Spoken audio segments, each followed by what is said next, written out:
But of course, we can also see that this interaction and the meeting of the people has resulted in many different reactions and also many different response. As we could see from the work of Kishore Mahbubani, for example, in 2015, he said that the world now experiencing what he called as the Great Convergence, where the meeting of people from many different cultural and religious backgrounds could result in either the clash or maybe the tension among different cultures and different religions. But to some extent, it also resulted in as the Great Convergence, when people from many different religious and cultural backgrounds could combine and to some extent also convert their cultural, original cultural, and also with the new culture. It is in this consequence then when we speak about a multicultural world and also a multi-religious world, then we discuss about how these differences and how this plurality managed by the policymakers and also how people respond to this multicultural and multi-religious world. As my research show, for example, in Indonesian context, I conducted research in 3 provinces in Indonesia on religion education, especially in Muhammadiyah education, where the majority of the students are Christians and Catholics. It is the reality that might be very uncommon in many parts of Indonesia, but we could see that we also have experience where students from many different religious backgrounds, especially from the Christian and Catholic, studying in Muhammadiyah schools. I think in UHAMKA itself, for example, when I also working as one of the lecturer in UHAMKA, especially in master's degree, there are also students in UHAMKA that come from Christian, Catholic, Hindu, and Buddhist backgrounds. It is not only Muslim who are studying in UHAMKA, but there are also non-Muslim as well. When we speak about this plurality and this reality, then we can discuss what are the reasons behind this kind of education. In the context of Muhammadiyah, for example, in my research, it was found that there are at least 3 reasons why Muhammadiyah open education for all. Of course, if we see from the political point of view, Muhammadiyah is committed to implement the policy of national education according to National Education Act number 20, 2003. When it was stated that education is open to everyone, meaning that Muhammadiyah provide what we call as education for all. When it comes to religion education, it is stated in the Education Act that students have right to receive religion education according to their religion, and it is delivered or it is taught by teachers of the same religion respectively. Mean that Muslim students receive Islamic education taught by Islamic education teachers, and Christian students receive Christian religion education taught by Christian religion education teachers, and also the Catholic student as well. When we speaking about this regulation or this policy of Indonesian national education system, then on the ground, this policy does not always fully implemented.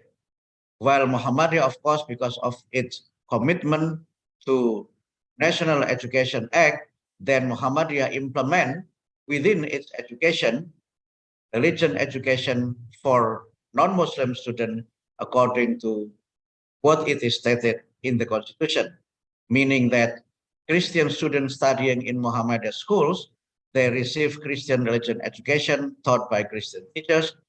Catholic students receive Catholic religion education taught by Catholic religion teachers, and also for the adherents of other religions. The second, of course, relate to the view, or maybe what we call the manhaj of Muhammadiyah in relation to the meaning of da'wah. So many people understand that da'wah is the process to convert someone to become a Muslim. But this is not the case according to the understanding of Muhammadiyah. Da'wah is neither of the process to convert someone to become a Muslim, nor to, for example, to coerce religious practice to the student, but da'wah is the process of delivering Islam so as to become religion of mercy. This is because in Islam, religion is considered as a private individual choice.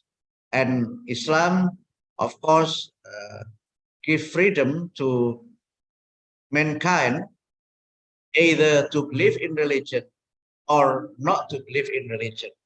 In Islam, there is freedom of religion as well as freedom from religion. And it's also stated in many verses of the Quran that there is no coercion in religion. La ikraha fiddin. But it's also stated that the presence of Muslim, including the presence of Muhammadiyah in society, is to represent or to deliver Islam as religion of rahmatan lil alamin. Wama arsalnaka illa rahmatan lil alamin. Having this understanding of the da'wah, then Muhammadiyah has no theological constraint or also theological objection to deliver religion education to the Christian according to their religion, because it is part of how Muhammadiyah respect to religious differences and how Muhammadiyah treat people according to their religion. And it's also part of the commitment of Muhammadiyah that again da'wah is not the process of converting someone to become Muslim if they are not voluntarily accept Islam as their religion. And the third, of course, is Muhammadiyah commitment to maintain religious harmony within society. It is very common that interaction between people from different faith, to many cases, could result in conflict, tension, or even, for example, a very serious social segregation and also social disintegration.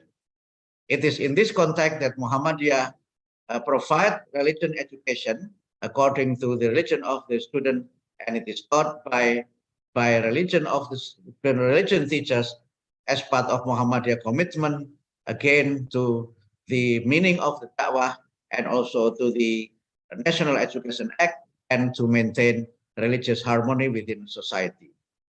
It is in this context that we could see that education is not only a venue where students could meet.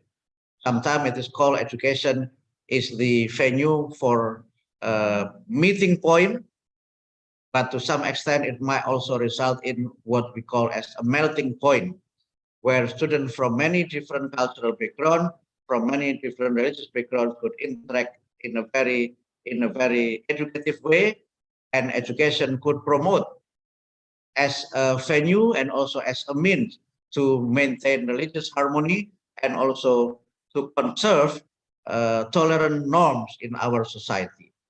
It is in this context that we can see that the trend of research in relation to multiculturalism or religious pluralism seems to become a very likely research that contribute to not only enrich our research in a very academic and theoretical atmosphere, but also bring about an observable social reality that religion could actually manage in a very cultural way.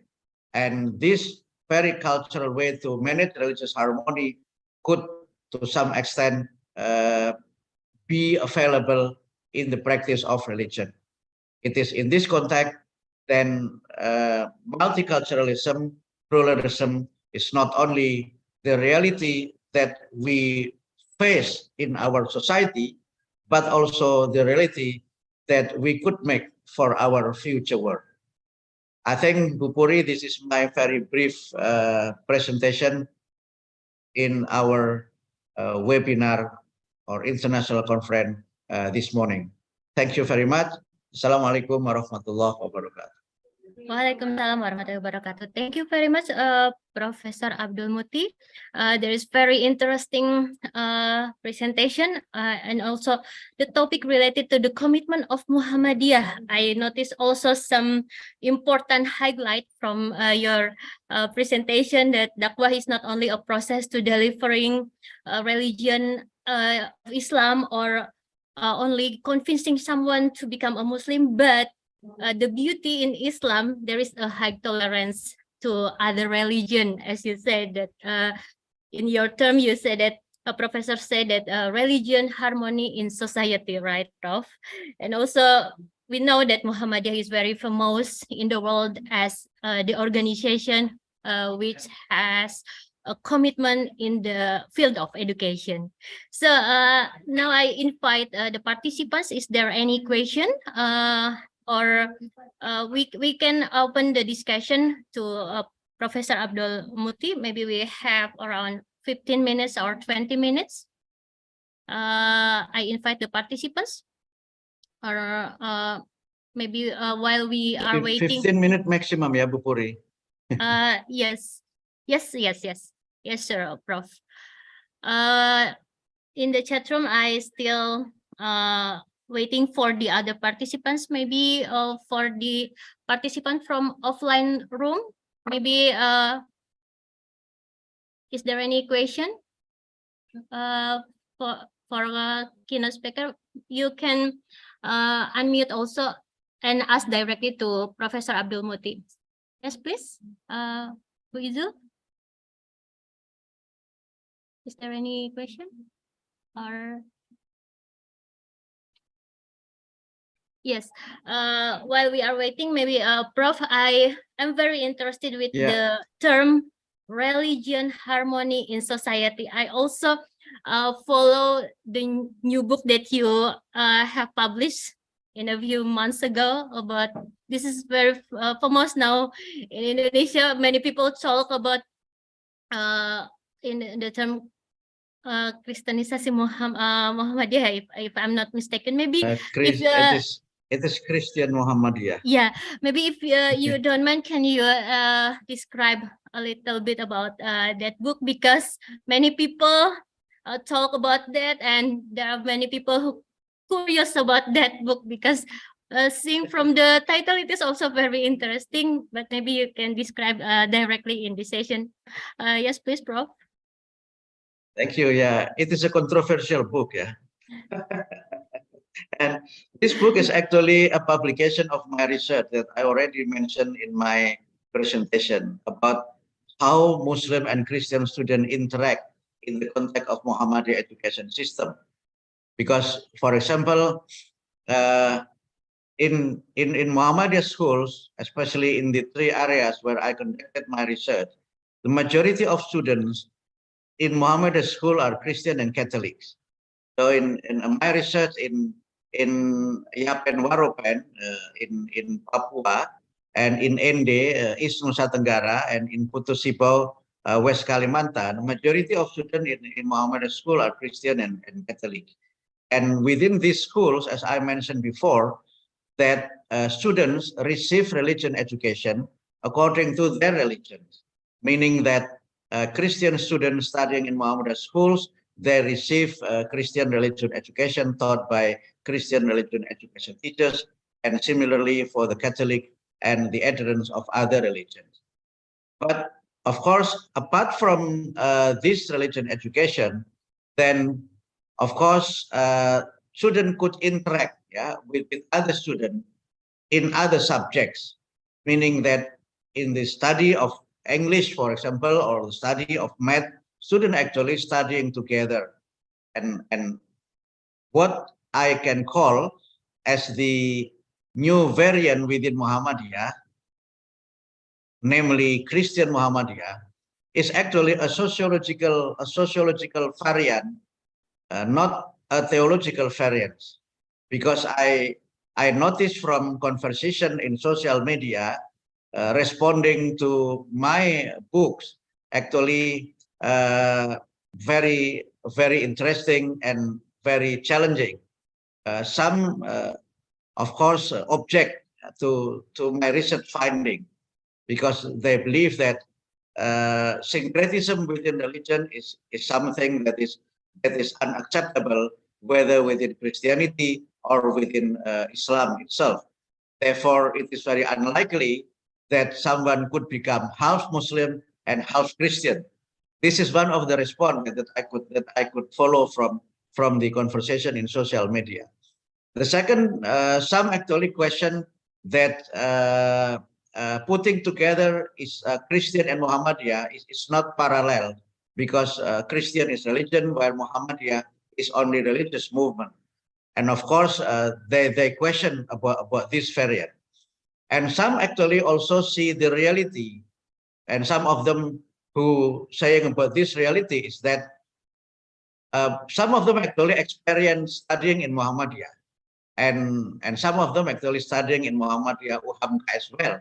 And they said that their experience studying in Muhammadiyah could actually disclose, yeah, their subjective understanding toward Muhammadiyah, or even their misunderstanding about Muhammadiyah.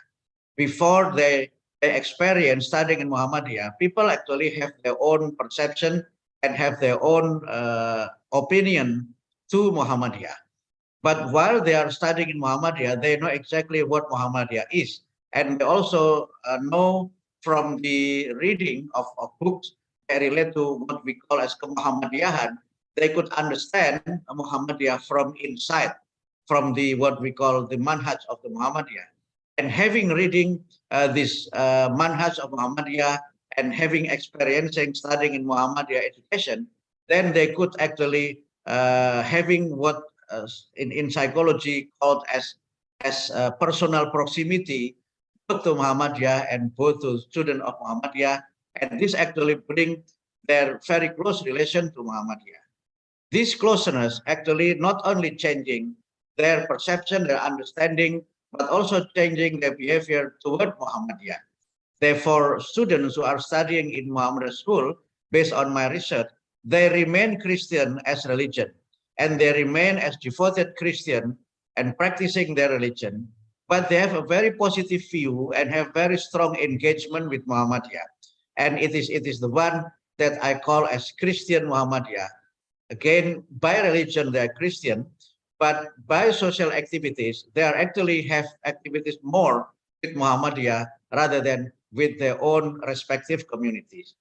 It is very common observation in eastern part of Indonesia, where we could see student singing Sang Surya coming from many different religious background, by saying that within this Sang Surya song there is a very very strong lyric relate to Islam and relate to Muhammadiyah. It is part of the song that say that Al-Islam agamaku, Muhammadiyah gerakanku. This is very strong lyric within Sang Surya. But non-Muslim students, because of their very close relation and because of their experience studying in Muhammadiyah, they are voluntarily join the core of Muhammadiyah, and they're very happy to join the celebration of Muhammadiyah and singing Sang Surya. While Muhammadiyah itself, for example, in East Nusa Tenggara, when it's come to my observation in Nusa Tenggara Muhammadiyah Kupang University, where around 75% of the students are Christian, Muhammadiyah also allow these Christian students to have Christian student activities in the university. And again, it represent or maybe reflect how Muhammadiyah developed tolerance within the education, and how Muhammadiyah actually respect religion differences as part of maintaining harmony in the society. I think this is my additional explanation about the book Christian Muhammadiyah. And thanks God, Ibu Puri, now after the book launched about a month ago, it's already reprinted for the third time. So it might consider to be one of the bestseller book this year, maybe, maybe. Thank you, Prof. Because already the third printed edition already available in the market. Okay. Within 1 month, yeah. While listening to your presentation and also talking about Muhammadiyah, maybe you can see that I keep my smile, and also I think I believe that other participants have the same feeling with me. We are become more proud, become a member of Muhammadiyah, because I think the book of Professor Abdul Muti also, in my perspective, this is the first book in the world that can change the perspective of Islam itself, right, Prof? So I highlight that religion harmony in society is very important. As indication that we are become proud from Muhammadiyah member, we can see there are many questions in chat room. It means that many participants really enjoy for Maybe your. you can summarize, Puri. Yes. So many, yeah. Okay. The first from Bu Isi Aziza, how to develop tolerance for our children. Since I'm junior high school teacher, this is really crucial issue. Yeah. Maybe you can answer directly, Professor. Prof. Kepada Bu Puri, it will Yeah, be stopped by one chatting coming. Yeah, the question from Bu Isi Aziza, how to develop tolerance for children.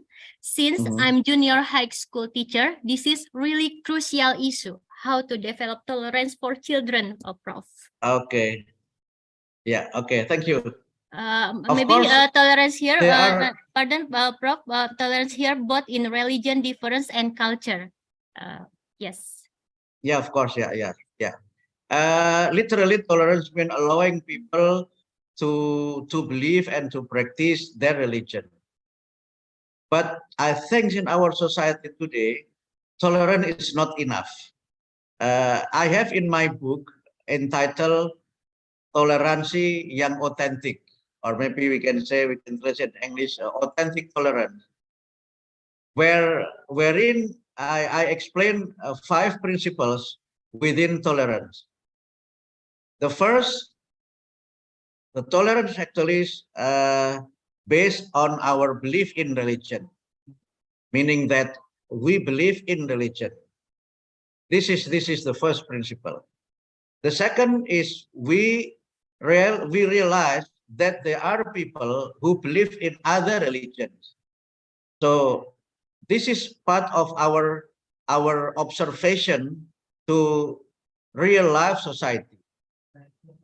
The third is, how do we understand others who have different religions?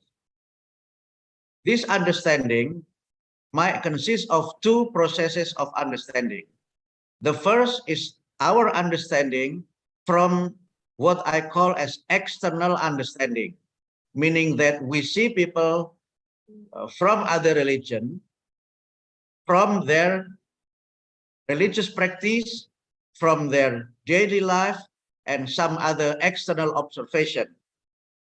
And the second process is to understand religion from inside, meaning that we try to understand the theological aspect of the religion and some of the theological foundation on the practice of religion. For example, when we see Muslim, for example, how do Muslim pray? And why do Muslim pray, for example? And maybe we can see also a very interesting annual debate, Ibu Puri, especially in Indonesia when we entering the month of Ramadan and the beginning of Idul Fitri, and in a couple of days we'll discuss about the Idul Adha. People actually wondering why Muslim do differs in terms of their Ramadan, the due date of Ramadan, and the due date of Idul Fitri and the due date of Idul Adha.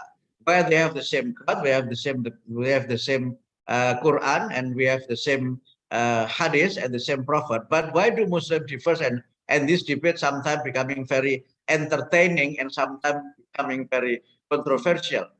So if we see differences only from the differences, it is only how we observe different without knowing the inside aspect of the source of differences, then it might result in intolerance and some other aspect of ignorance to other religion. Therefore, it is important that we do not only knowing about the differences, understanding that we are different from others, but we understand why we do different from others, from the internal or from the inside aspect of our religious understanding. The fourth is how we could tolerate.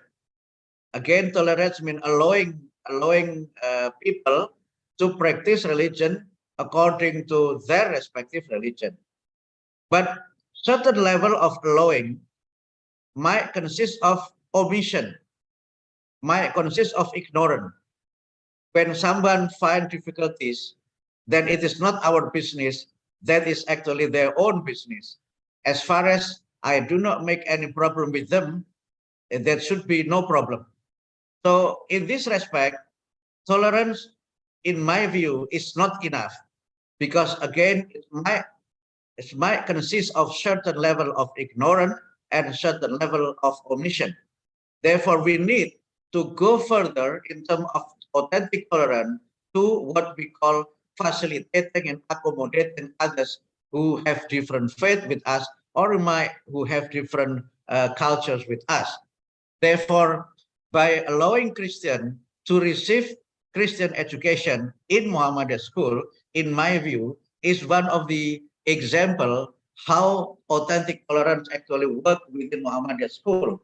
So we allow them not only to have their religion education, but also to facilitate them so that they can practice their religion accordingly. It is in this context that in my view, again, tolerance is not enough. What we need to maintain harmony in our society is acceptance. We accept others who are different from us. We accept others who are different from us in terms of their religion, in terms of their culture. Therefore, in this society, that we need what we call acceptance and accommodation. We could practice this in a very simple way, and people start to understand the importance of accommodating others, respecting others, by not only allowing them to practice their belief, but facilitating them so that they can practice their belief. I quite frequently offer international conference attended by participants from many different religions and cultures. And it is not always easy to manage such a pluralistic and multicultural international event. Then the organizing committee, of course, understand that Muslims do need to pray. Then whether or not they believe in religion and whether they do practice prayer or not, it is their responsibility and it is their pleasure to provide prayer room for Muslim and give Muslim, for example, not only prayer room, but also prayer timetable. When it's come to, for example, dinner or lunch, people do have different religion and do have different cultures. Some people do not have meat because of their diet. There might be, let's say, those who, by their lifestyle, they prefer to be vegetarian, for example. They do not eat meat, but some also need meat. but Muslims do not eat pork, for example, while others do not have problem with pork, then how people could accommodate these differences in a very real society? Then they provide food for all, and people could have their own food that is actually acceptable according to their religion and also acceptable according to their culture.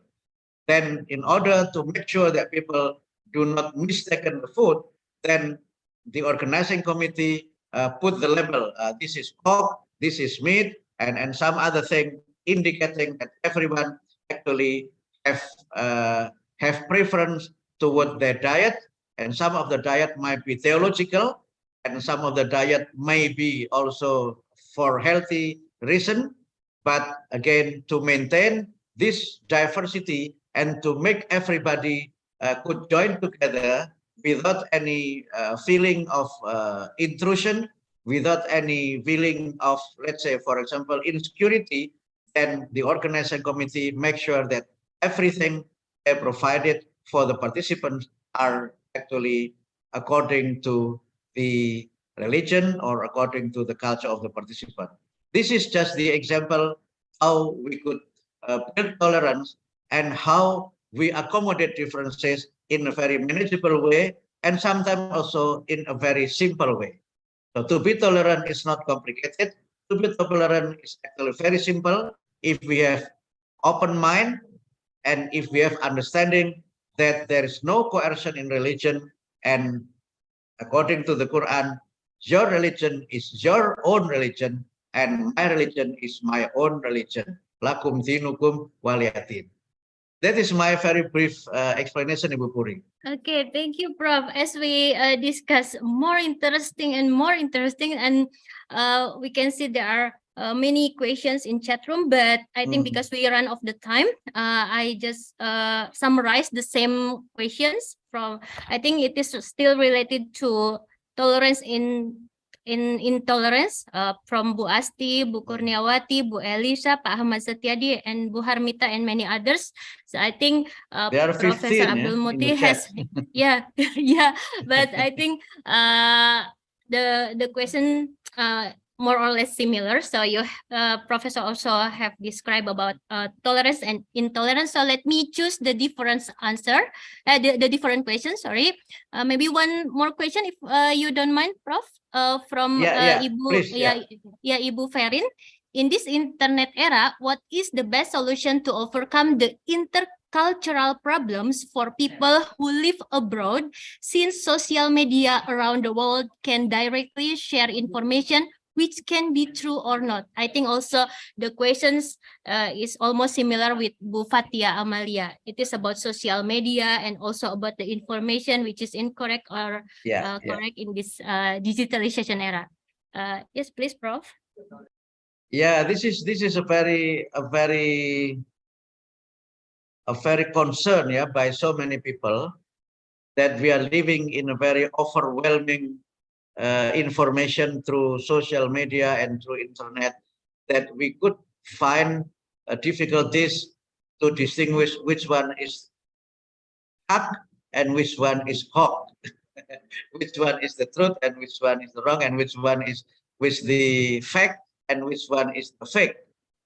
This is the difficulties, and as actually also written and in many books. I could mention two books that might also becoming very popular book. One is the book by Nichols, entitled "The Death of Expertise," when people actually assuming that themselves they are actually an expert and they could say everything, they could say anything, and just simply upload either through social media, their own social media, or also through internet and so on and so forth. And the second is a book by Ford. The Ford written a book entitled "Word Without Mind." Actually, we are now living in a digital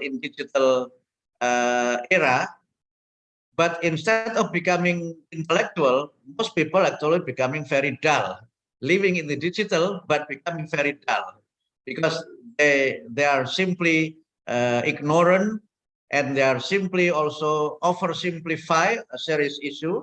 And of course, we see this as part of the the challenging situation in our digital life. So how could we become a very smart digital technology users?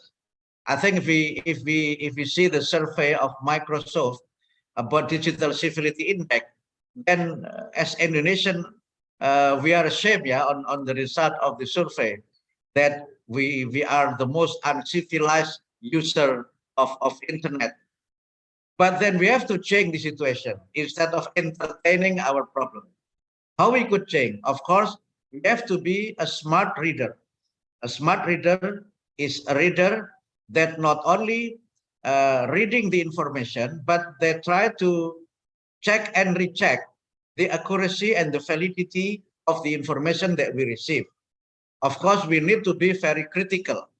Very critical, meaning that we need to question on the validity and the accuracy of the information, and how could we compare one information with others, and we could analyze from one information with another and making my own or our own conclusion. So by becoming a smart and critical readers, I think we could still use technology in a very meaningful way and use technology as a means to enrich and broaden our perspective and our knowledge in many different areas. Therefore, there is no reason for us to reject this technology. Instead, we need to use and utilize and also produce our ideas and opinion using this technology. This is my very brief response to the question. So again, be a smart reader, be a critical reader, and be a smart or a wise person. This is my response to the question. Okay, thank you, Prof. I myself really enjoyed the discussion, but again, unfortunately, because we run out of time, ladies and gentlemen, I do apologize because I couldn't read all the questions, but I believe that there is still many opportunity to discuss with Prof. Abdul Muti in another occasion, maybe, Prof. Thank you. Thank you very much, Prof, for your coming, for your joining this in this conference.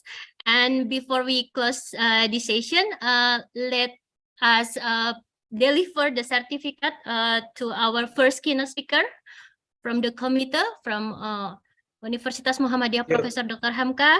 This is our yes, this is our certificate for the first keynote speaker for Professor Dr. Abdul Muti. Thank you very much, Prof, for the discussion today. Assalamualaikum warahmatullahi wabarakatuh. Waalaikumsalam warahmatullahi wabarakatuh.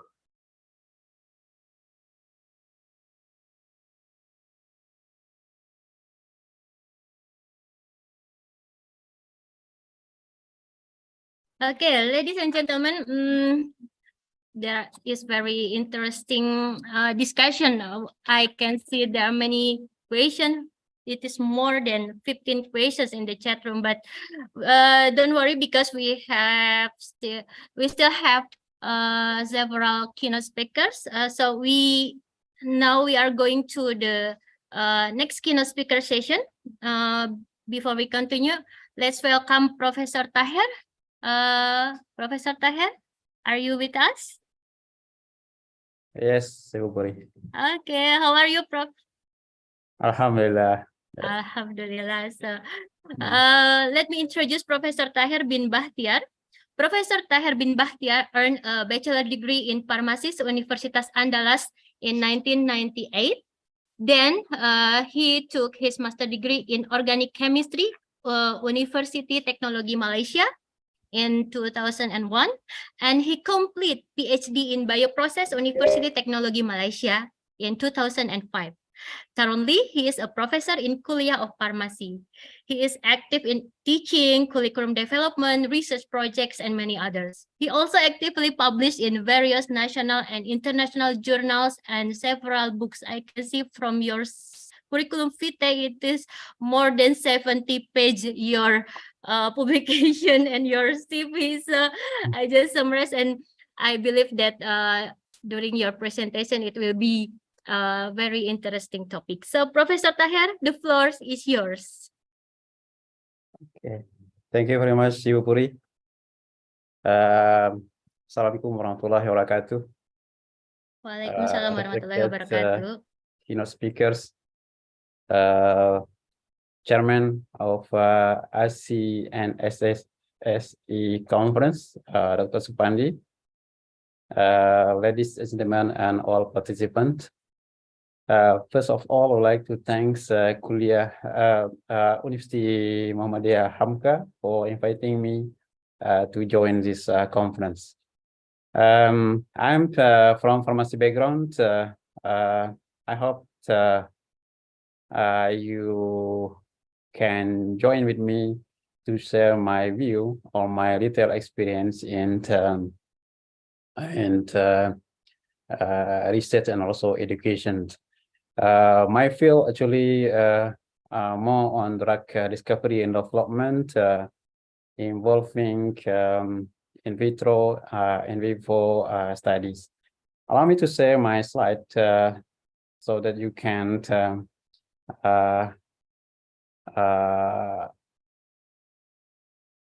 follow me in a proper view when you get my my talk. Can you see my slide? Yes, Prof. Yes. Okay, thank you very much.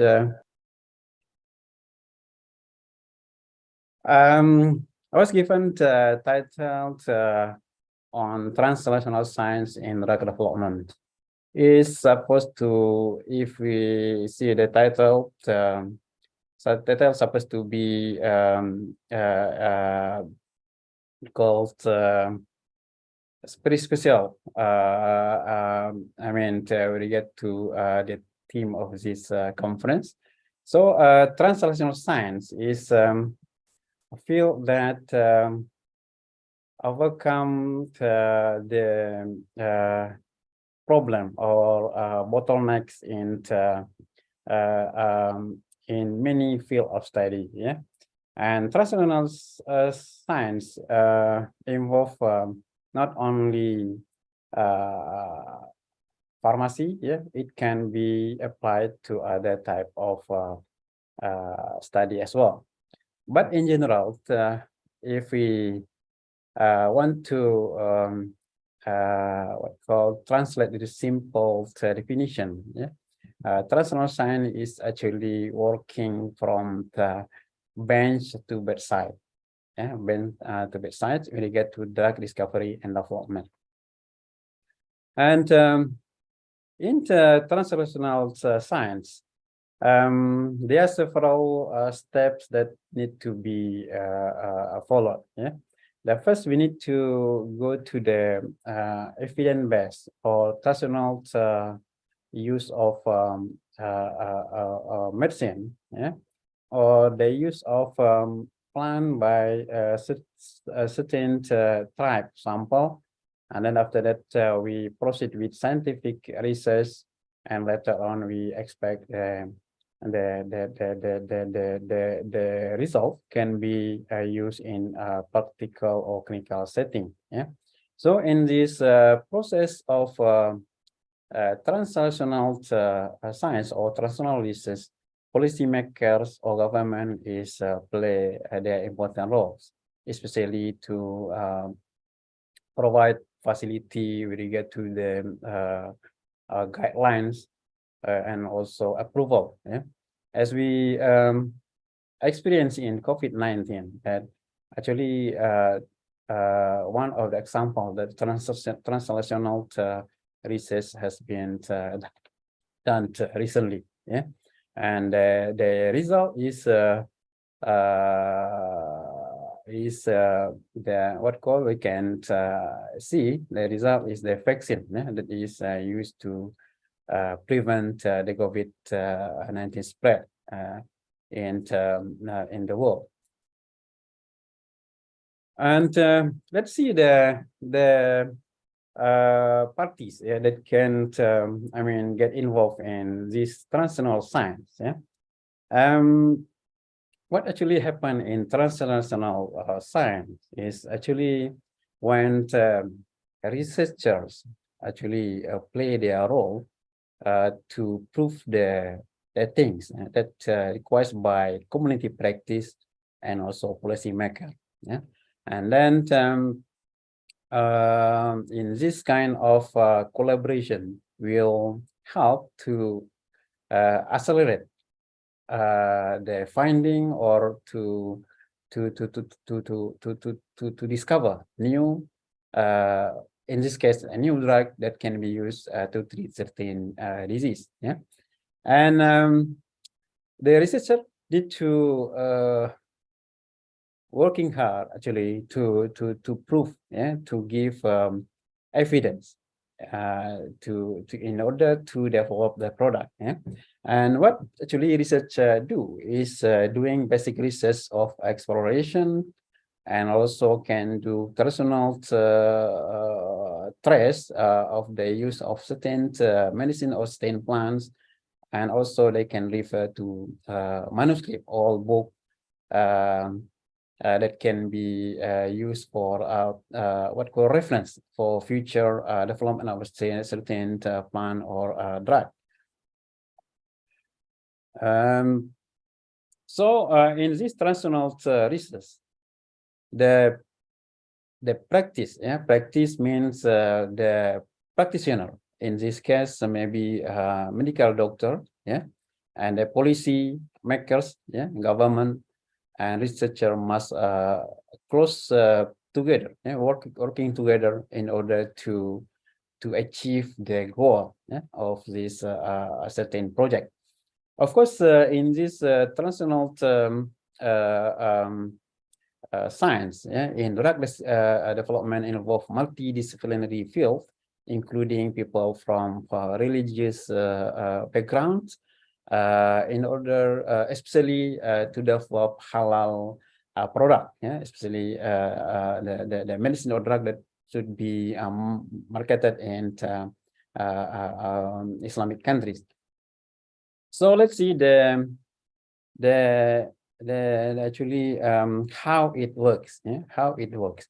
This translation is like what circle, yeah, circle of the process, yeah, of the process, and also it is what called the it is like how the drug work, example, yeah, because the drug work actually when the drug bind to the receptor, yeah, like what called key and locks, yeah.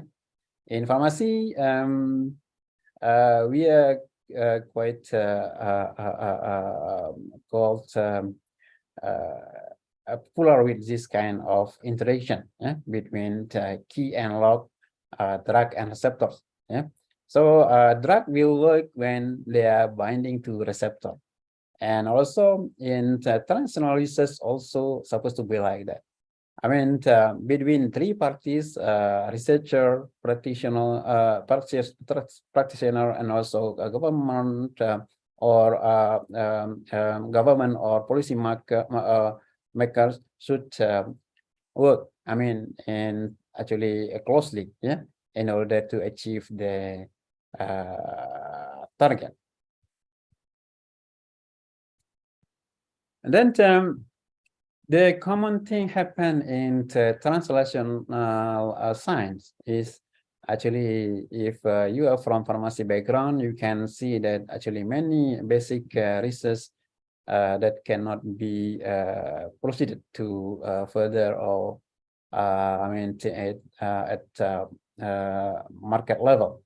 So in this kind of phenomena, we call it the valley of death, meaning there is a gap between the process of the development between government funding and also private sector funding. So meaning in this case we need the involvement other parties.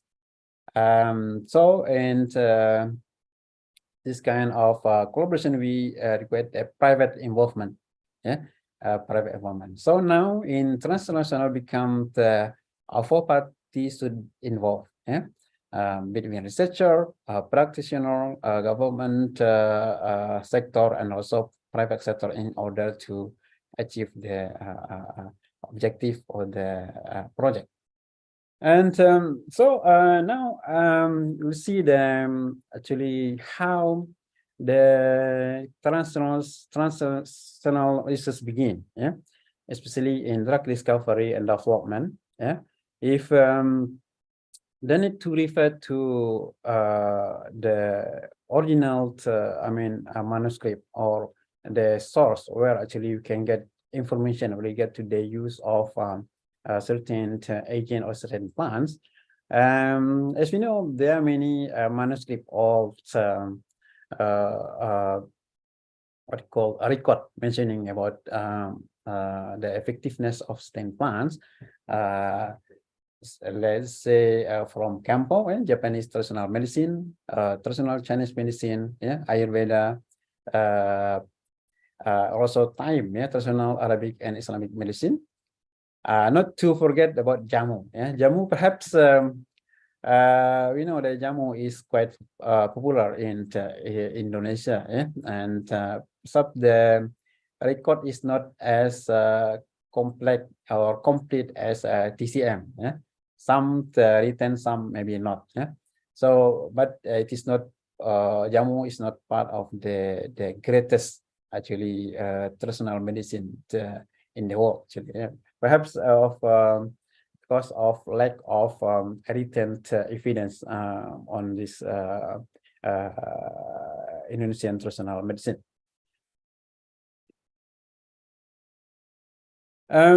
We get to traditional Arabic and also Islamic medicine.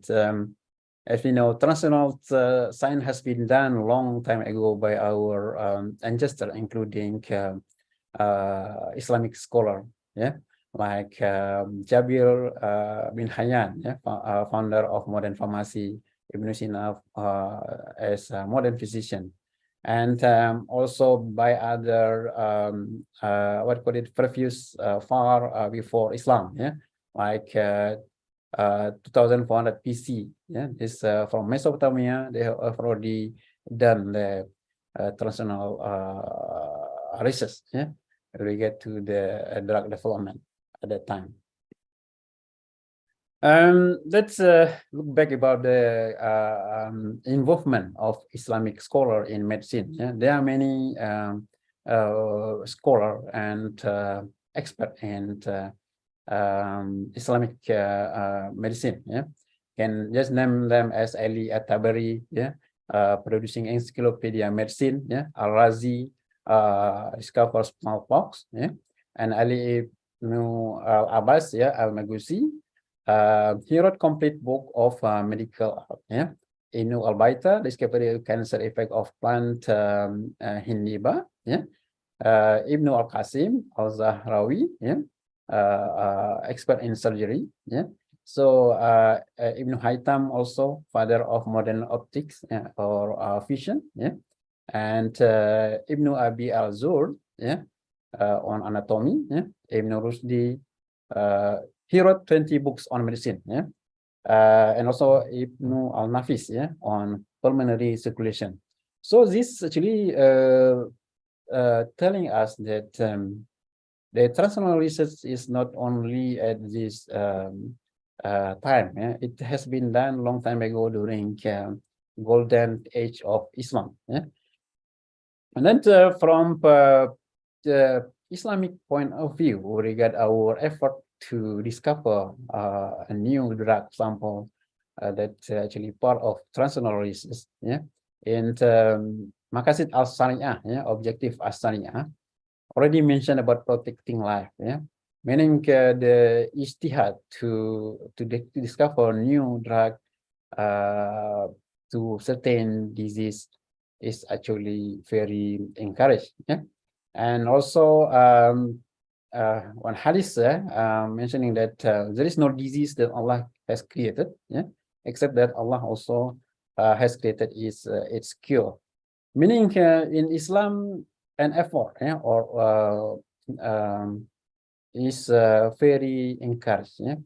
There is nothing impossible. Yeah? Meaning Allah encouraged human two things. Yeah? Two things. Yeah? We have experience in COVID-19. Yeah. Even though our involvement is not too much. I mean, in our here is Islamic scientists and not really very huge in this kind of COVID-19, but human as general, yeah, has met their very outstanding achievement, yeah, in order to overcome the COVID-19 disease problem. Yeah? And with regard to Islamic guideline, with regard to the use of medicinal plant, yeah, it has been mentioned in the Quran, yeah, and we call it as prophetic medicine. Yeah, there are about 14 medicinal substance that has been mentioned in the Quran. Yeah, 12 of them are from plants. Yeah, another 2 is Zamzam. Yeah, air Zamzam, and also vinegar or cuka. Yeah, so it's been mentioned in Quran, meaning we actually as human is required to think. Yeah, I mean to explore more. We get just Quran, as we know that there is general guidance. I mean not specific. Meaning if they mention about 12 in Quran, perhaps there are many others. Yeah? So we need to develop, or we need to think, we need to explore. Yeah. Based on our resource, yeah, especially in Indonesia, we know that actually many medicinal plants perhaps that need to be explored to be used for community. Yeah, so traditional services in our country, in Indonesia, or maybe perhaps in a tropical country, is actually very has a very big opportunity. Yeah, so what as mentioned in Quran, yeah, like garlic, yeah, onion, yeah, what else like olive, yeah, ginger, pomegranate, yeah, and grape, yeah.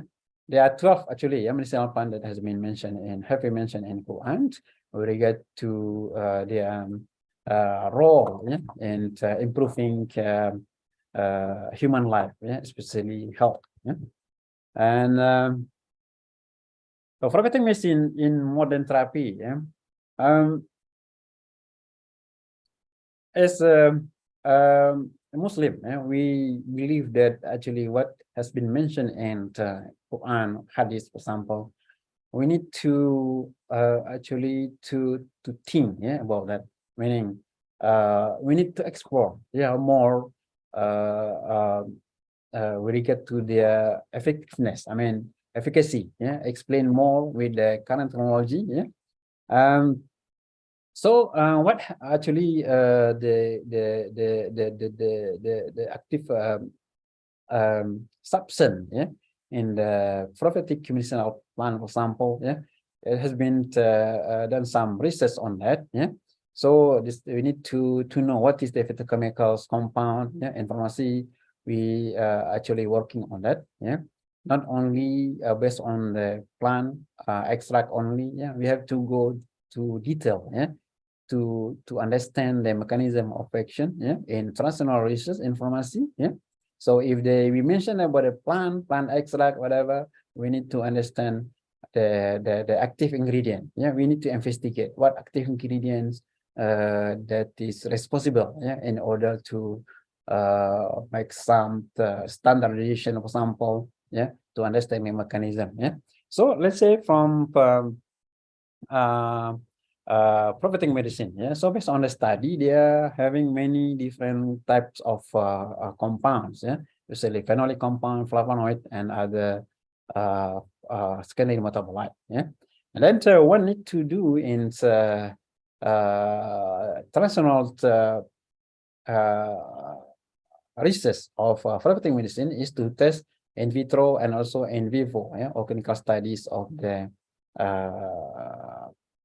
plant that has been mentioned in Quran, and we will come up to several bioactivities like anti-proliferative, anti-metastatic, anti-tumor, chemoprotective, and new adjuvant.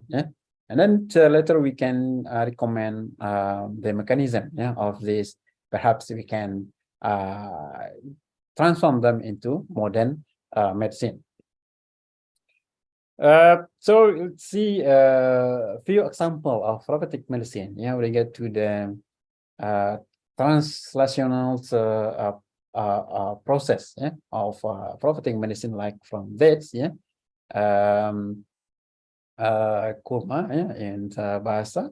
So it was mentioned in Al-Bukhari, 5045, and Muslim 2047. Mentioned that whoever eats 7 ajwa dates, kurma ajwa, in the morning will not be harmed by any poison, or witchcraft day. So what actually this quite general, it is quite general statement in the studies. So we need to actually to investigate what is actually the detailed disease that can be cured by dates. So based on the study, the modern study, so it come to anti-cholesterolemic, anti-diabetic, anti-inflammatory, anti-oxidant, hepatoprotective, and also anti-cancer effect. Caused by some phyto compounds in there, like lutein, apigenin, beta-sitosterol, hydroxybenzoic acid, also turmeric acid. And another plant I mentioned in Quran is fig, tin. So it has many benefit actually to our health. It is containing many compounds as well, like linoleic acid, linoleic acid, palmitic acid, and so on. Then another sample is black cumin, or black seed in our Nigella sativa, Batis saudah, sometimes we call it. So it contains thymoquinone, and also the thymoquinone alpha-cro. Based on the studies, this compound is quite active, against cancers. So we get to the translational of prophetic medicine. What we expect actually, how the prophetic medicine can be available in modern medicine. How to transform, prophetic medicine to be available in modern self drugs in pharmacy. And if we of course we would like to see how the research has been done on prophetic medicine, as mentioning before, that there are 12 medicinal plants mentioned in Quran. We need to check whether study has been done on that prophetic medicine based on databases, and we transform them or visualize them using first viewer. We get to the co-occurrence of the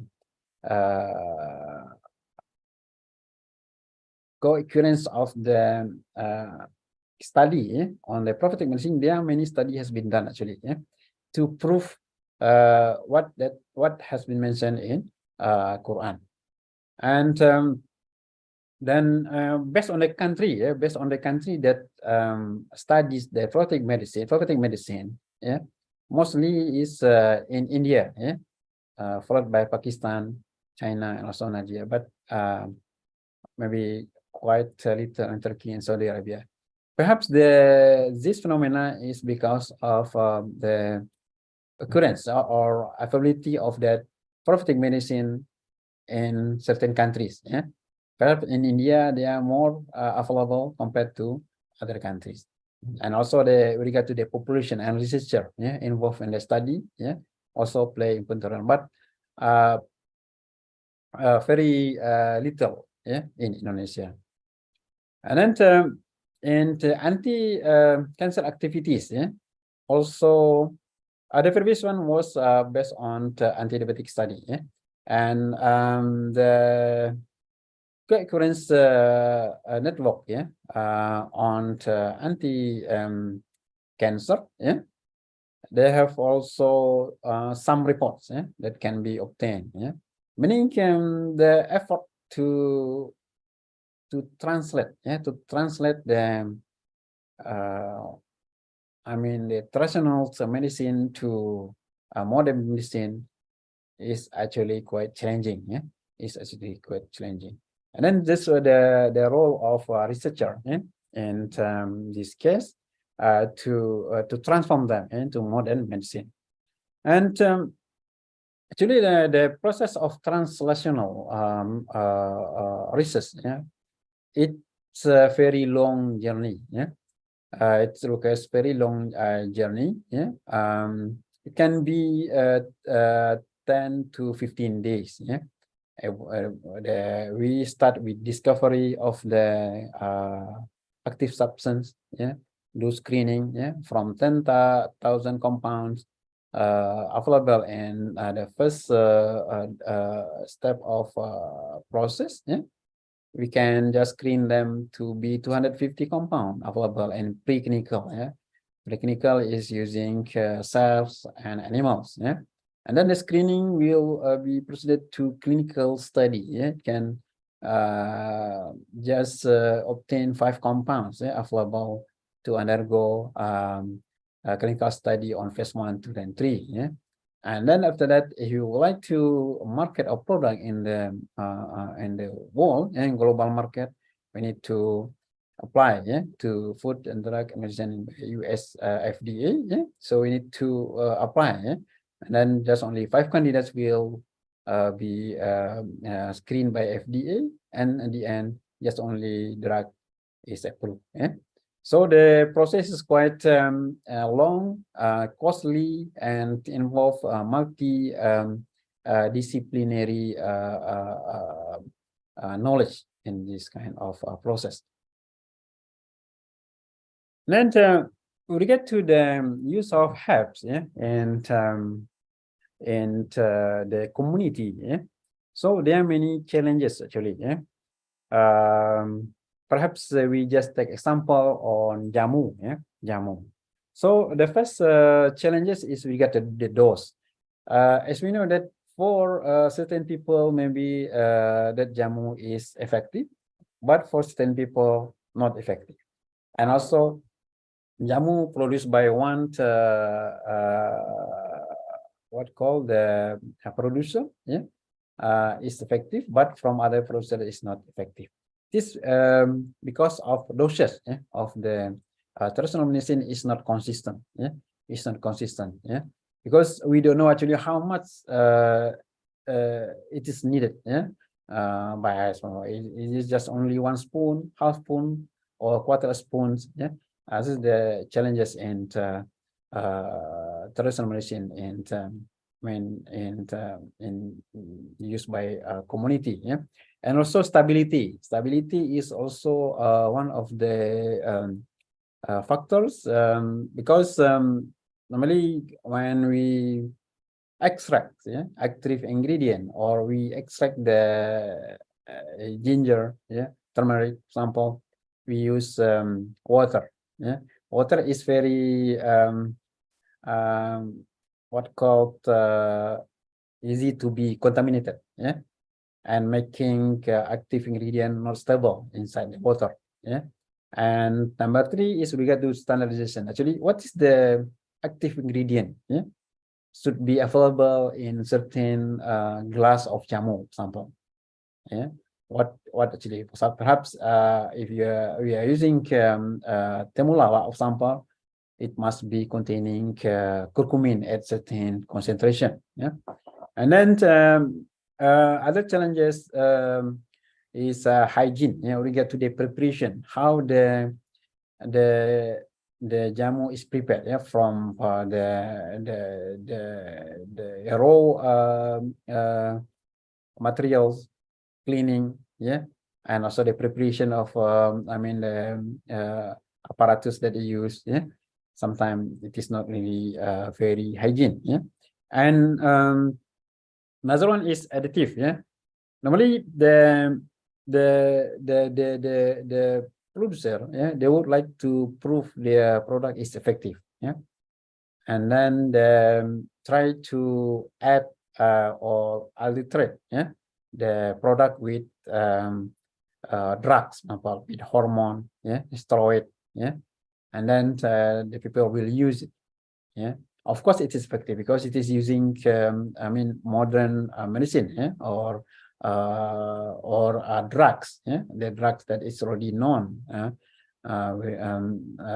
their activities. Yeah, so this kind of challenges must be overcome. Yeah, and when we talk about challenges, yeah, it will be opportunity behind it. Yeah, so when we get to the doors, yeah, we need to overcome this problem. Perhaps we make it in capsule, for example. Yeah, stability, maybe we make it in dry. Yeah, standardization, we have to measure a certain amount of active compounds should available in that preparation. Hygiene, yeah, and doing production using GMP facilities. Yeah, and additive algorithm is actually the role of a government. Yeah, perhaps in Indonesia is BPOM. Yeah, so to do their job in order to control this kind of activities.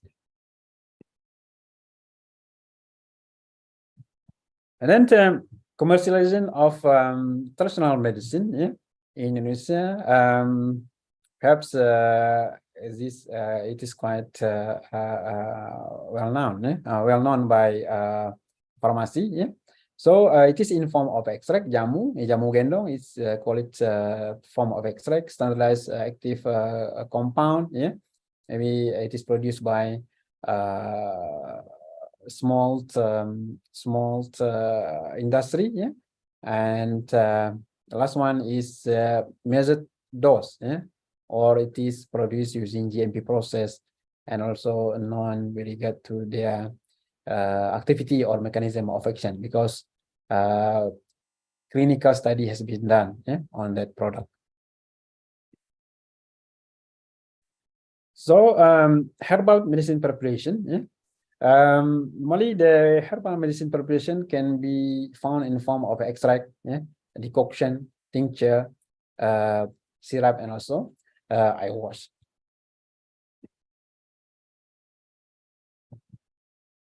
With regard to the global demand, yeah, of traditional medicine, if you see the map here, yeah, in Africa, about 90% of people, yeah, and in India, about 70% of people still depend on traditional medicine. Yeah, and as we know that traditional Chinese medicine has been introduced about 3,000 years ago. Yeah, the top-selling botanical herbal product is ginkgo biloba, yeah, garlic, and also anak ginseng. Yeah, and based on the evidence that 177 drugs available in the market, yeah, that used for cancer, yeah, more than 70% of them from natural product. Yeah, and then government regulation is important. Yeah, government involvement in this kind of drug market is very important. Yeah, maybe government should come out with the harmonization, yeah, harmonization of the marketing, yeah, of traditional medicine, so that our product, yeah, can be sold outside the countries, and also other product from outside the countries can also be obtained in our country. And then in Indonesia itself, yeah, why international science or research is important in Indonesia. Yeah, it is about 30,000 plants, yeah, potential to be used in medicine. Yeah, and 845 of them already used in medicine. Yeah, and 70% people in rural area use traditional medicine. Yeah, for their I mean, to treat certain disease. Yeah, for example, to treat cancer, arthritis, yeah, high cholesterol, stroke, diabetes, and also kidney disease.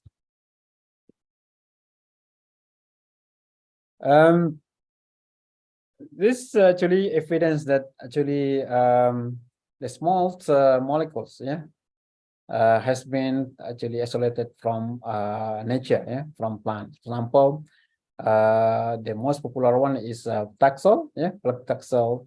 It is from Taxus breviflia, yeah, and also vincristine as an anti-cancer drug from Cartaranthus rhesus, yeah, and then we get to the global challenges, yeah, in drug or herbal discovery and development. Yeah, the first challenges is with regard to new drugs. Yeah, new drug is required for certain disease nowadays. Yeah, new drugs is required for for certain disease. For example, for anti-cancer. Yeah, we are still lacking. Yeah, with anti-cancer drug. Yeah, because if you see the current anti-cancer drug is very harmful to the patient. Yeah, and next is regard to antibiotics. Yeah, it is because of resistant of bacteria to the current antibiotics. So we still need, yeah, new antibiotic to be used in order to overcome multi drug resistant bacteria. And vaccine, yeah, is also required. Yeah, even though COVID-19 already passed, but in future we still we don't know, still uncertain. Yeah, so perhaps new type of virus perhaps will appear again. Yeah, so the technology on vaccine is still becoming the global challenge nowadays. Yeah, and next is we get to improve drug delivery. Yeah, drug delivery nowadays is actually not the perfect one. Yeah, not the perfect one, because there are some what call some disadvantages of them. Yeah, so we would like to improve delivery. Yeah, to make it very specific. Yeah, in order to reduce side effect. Yeah, in order to reduce toxicity effect to the patient. Then you would like to see the source of drugs, yeah, and that need to be proceeded in translational research. Yeah? So the drug can be from natural products, yeah, or can from chemical synthetic. Yeah, we call it small molecules. Yeah, and then can be from biosynthetic or bio transformation process, and from recombinant DNA product. Yeah. So the last one, we call it macromolecules. Yeah? So we have actually option, yeah, where the drug should be obtained. Yeah? So many opportunities. Yeah? So many opportunities. So meaning we have to prepare ourselves, yeah, on how to develop them. Yeah? How they can be benefited community. Yeah? How them can be used. Yeah? By the communities.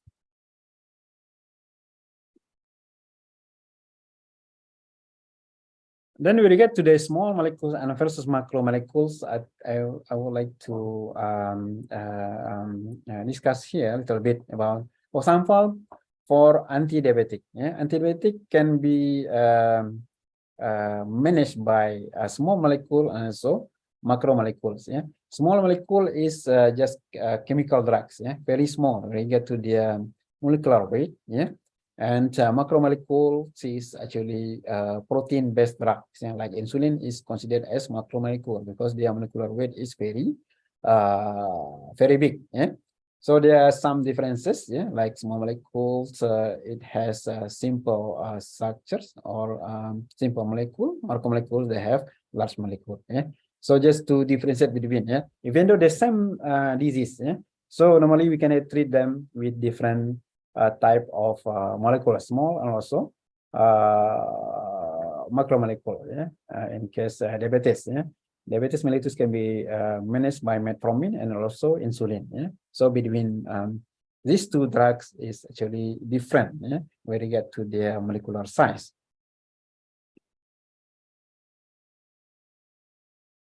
Let's see about how the process, can be proceeded, yeah, and development of new drug, yeah, started from plant material. Normally, plant material we need to extract them, yeah, and then the plant extract will be tested, yeah, for their biological and also toxicity, and to obtain a pure compound from isolation, yeah. Then we have to identify the compound to establish their structure, yeah, using spectroscopic analysis, and we'll do pre-formulation, and then we'll test for their clinical study, yeah, their efficacy, toxicity to the human.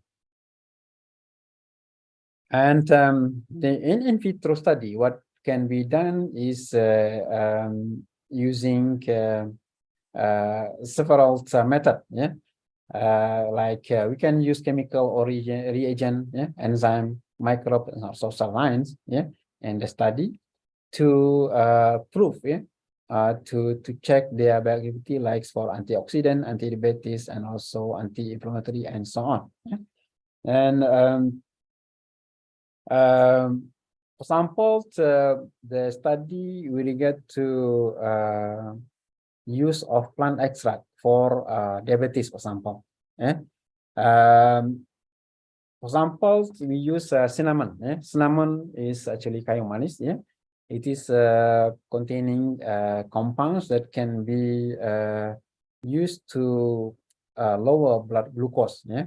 So we need to check the activity using cell line, yeah, to understanding their mechanism. Yeah? For example, let's say whether their effect is to mimic, yeah, or to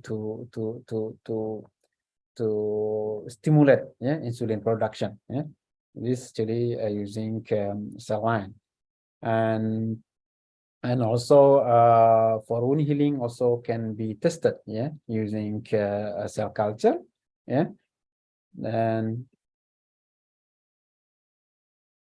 animal study. Yeah, animal study is one of component in translational research, yeah, in order to prove, yeah, the effectiveness of the drug. Yeah, so animal study, we can use very many varieties of animals. Yeah, like you can use rabbit, yeah, monkey, yeah, pig also, yeah, rats, mice, yeah, and this activity need to be guided. Yeah, we can use some guidelines like OECD guideline, yeah, and IHS guideline, ICS guidelines, yeah, and CPSEA guidelines. Yeah, in my study we have to follow 3R rules. Yeah, the first is reduction. Yeah, we try to reduce the number of animals that we use in the experiment. Yeah, and refine the number again, and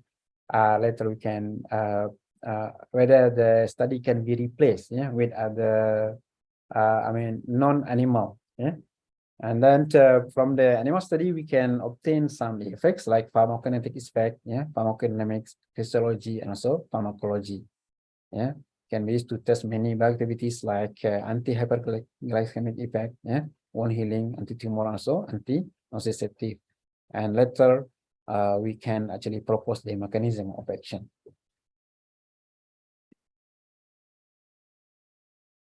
And in drug development, yeah, nowadays, if you compare between the old style of drug development to become a product.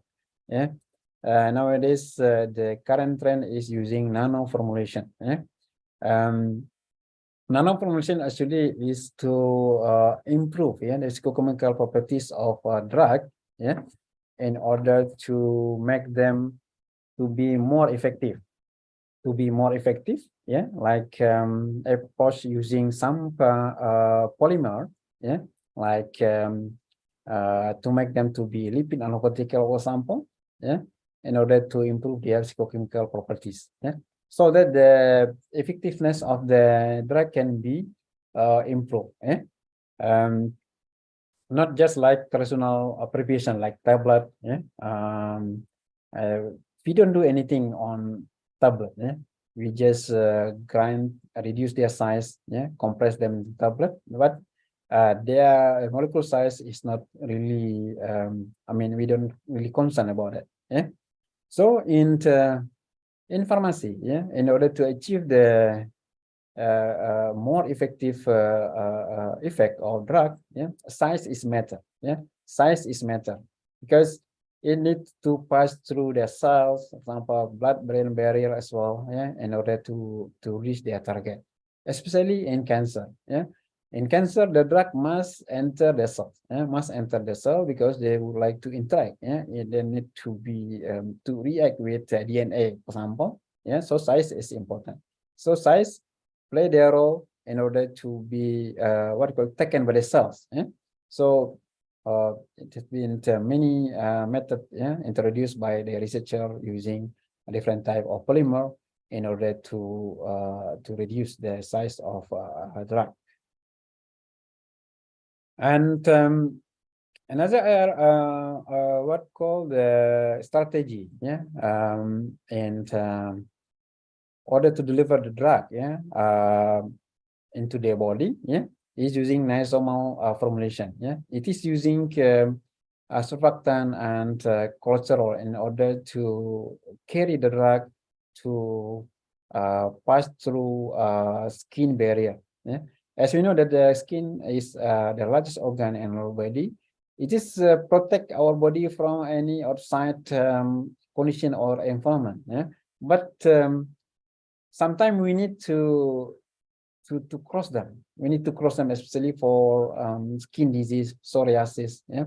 So nisomal formulation is actually a good approach in order to formulate a drug so that can enter the skin barrier, so that the drug can achieve the site, yeah, target site. And come back to the herbal, yeah. Herbal actually because of their demand, yeah. The government role is important here, eh? in terms of legislation, yeah.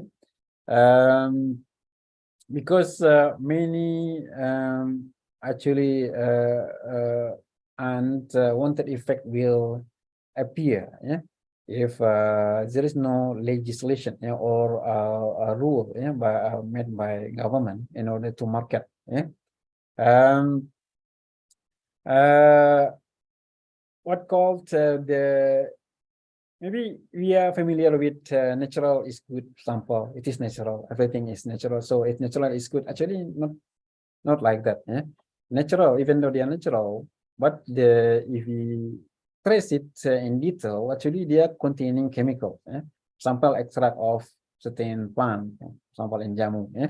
It is yes natural, but it is containing many compounds, yeah, that can damage our what calls organ, yeah, example liver, or can be affecting kidney, yeah. Because in the use of herbal, yeah, in health, yeah, there are many actually purpose, yeah. As we know, the government should play their role, because of the demand, yeah, of herbal medicine to treat many diseases, yeah, like obesity, cancer, easy pain sample. as we know, the patient who are suffering with certain disease, actually they are very desperate, very desperate in order to whatever that can actually relieve, them, they will try, But if there is no control, perhaps the side effect can be more, than the what called the effectiveness, So meaning the herbalization is very important, There are three fundamental principles in herbal development and also clinical use, that need to be controlled. The first regard to the standard, and regulation. It must be rigorously done by government, and also scientific proof of beneficial clinical effects. It cannot be based on the testimonial by the people. For example, many cases in our country, for example, this plant is good for this kind of disease, but it is not based on scientific evidence. And then people try to use it, try to explore it until sometime we will be facing difficulties to find that medicine. Cannot be that simple ways. It must be proceeded with the proper scientific research in order to claim the medical benefit of that plant. And then scientific proof of safety. Yes, perhaps the material is okay, example to relieve certain disease, but how about their toxicity? How about their toxicity? Because many of foreign substances that we take, it will be metabolized, it will be removed from our body by organ, like our liver, kidney. If it is toxic, it will damage, even though they are effective but toxic, it will damage our organ.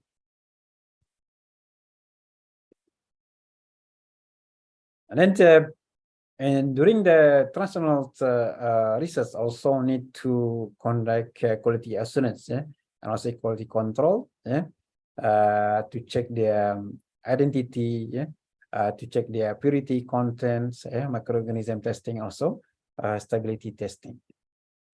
And also the problem in the herbal preparation, because of their variable composition. So the herbs don't have consistent and standard composition. Maybe because of geographical difference. They are not having the same component, same amount of component in there. And also they have numerous, many chemical constituents in different parts. So if the people said this plant is good for this, for example, so need to be described very detailed, whether it is from roots, leaves, or fruit. And so regarding the factor affecting the availability, like climate just now, climate also affecting the component, growing condition, time harvesting, and also post-harvesting, and also storage. And contamination also one of the our challenge, like misidentification of species, because sometimes different people, different plants, they have same name in certain area, or maybe in different species, differences, same species with same name. This is the problem also. And other contamination coming from adulteration, and also heavy metal and pesticide. So it's important to actually to have a marker.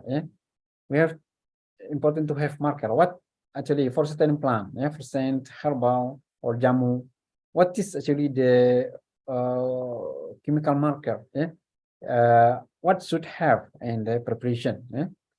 So the main function of chemical markers is to identify the alteration. Yeah, let's say from jamu, we need to have curcumin at certain concentration, for example. Yeah, so only curcumin needed. Yeah, we don't need others. Yeah, for example, we don't need hormone. We need steroid. Yeah, and then also differentiation of multiple source. Yeah, determining the best harvest time. Yeah.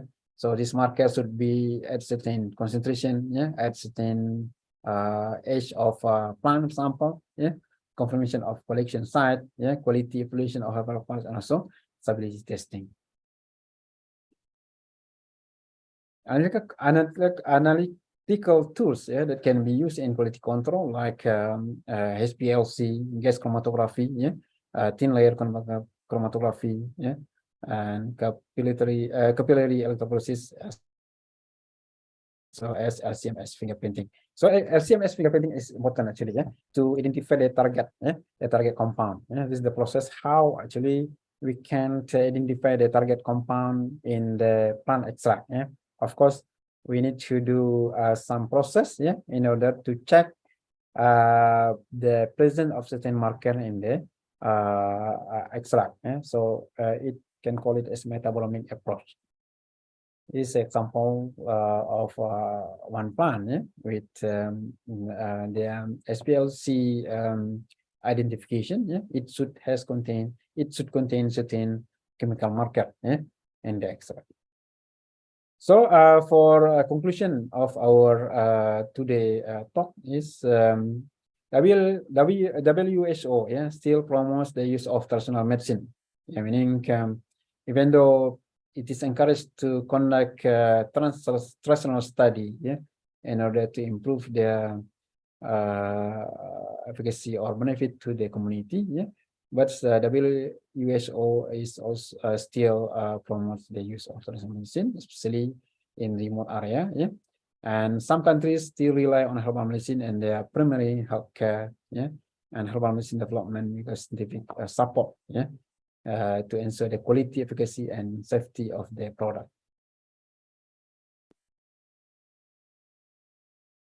Okay, thank you very much for your attention. I will give it back to Ms. MC, Ms. Puri. Okay, thank you, Prof. It is very interesting. Yeah, I also make some notes because since this pandemic, there are many variants of disease that have been found.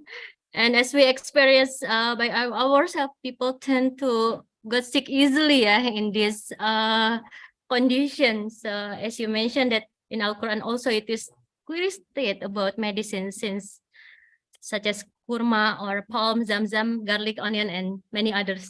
So thank you, Prof. We still have around 5 minutes to question and answer. And there is question from Pak Hermawan in chat room. Let me read the question. Indonesia is very rich in natural research. So how is the development of drugs derived from natural ingredients so that they can be used by the community? Please, Prof. Question from Pak Hermawan. Yeah. Okay. Thank you very much, Pak Hermawan, for the question. Yes, actually, Indonesia is one of the largest country, yeah, producing many medicinal plants. Yeah. But we still left behind when we get to development of the natural source. Yeah. So that's why translational research is important here, involving many parties, yeah, including researcher, practitioner, regulatory bodies, and also private sectors. Perhaps the role of government here is very important. I mean, government wills regard to the use of the natural source, yeah, to be more benefited to the community, yeah, in terms of funding, yeah, in terms of funding, yeah, and the government role should actually have some blueprint, yeah, blueprint regard to the what need to be achieved, yeah, within 5 or 10 years in front, in order to what called to appreciate, yeah, to appreciate our natural source, yeah, in order to improve quality of life of the community or our Indonesian people, yeah. And it is not just what called without any evidence that actually the modern medicine, about 70% of them are coming from plants, yeah, or natural resource, yeah. And of course, the what call it, the opportunities is there, yeah. Opportunities is there, meaning how we can collaborate, yeah, how to achieve the target, yeah. Supposed to be some blueprint with regard to the how actually we can work together in order to make our medicinal plants to be available in the market within 10 or to 20 years in front, something like that. Yeah. Okay, thank you, Prof. Maybe Pak Hermawan, I think I hope that can answer your question. Maybe because we run out of time, one more question from Haura Zainab. Let me read in bahasa. Bagaimana menjadikan riset-riset di bidang medisin yang sudah terpublikasi dapat diimplementasikan bagi masyarakat luas, khususnya untuk daerah pedesaan dan sekitarnya. Bagaimana Malaysia menerapkan hal tersebut? So it is a kind of how to implement research in medicine field which has been published, and how to implement that, especially in Malaysia and other district in Malaysia, to implement that kind of things. Please, Prof. Yes, thank you very much for that question. Actually, still very long journey, because what we can say that actually the publication is what called that one is requirement in academic sample. Yeah, I can say like that, because sometimes the study that because in the drug discovery and development, from the bench to bedside, it takes a very long time, and it is very costly. Yeah. But still, what call many gaps actually. How the finding, yeah, how the finding can be used by the communities. Yeah, I think if you compare between Malaysia and Indonesia, not really too much difference. Yeah? Almost similar case actually. Yeah, because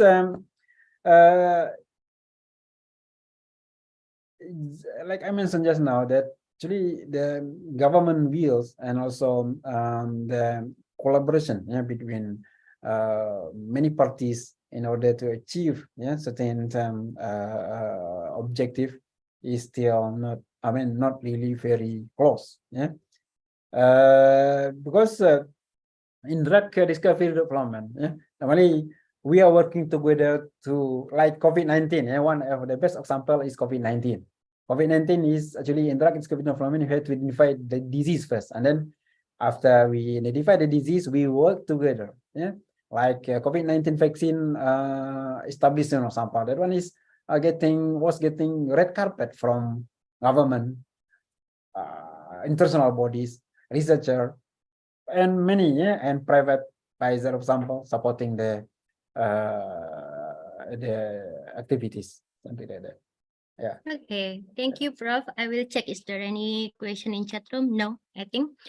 So before we close this session, maybe a general closing statement from Professor Taher. Yeah, it is related to the current condition. As I said, that currently there are many diseases and people tend to get easily sick. So maybe you have any special message to how to maintain our health in this situation, Prof?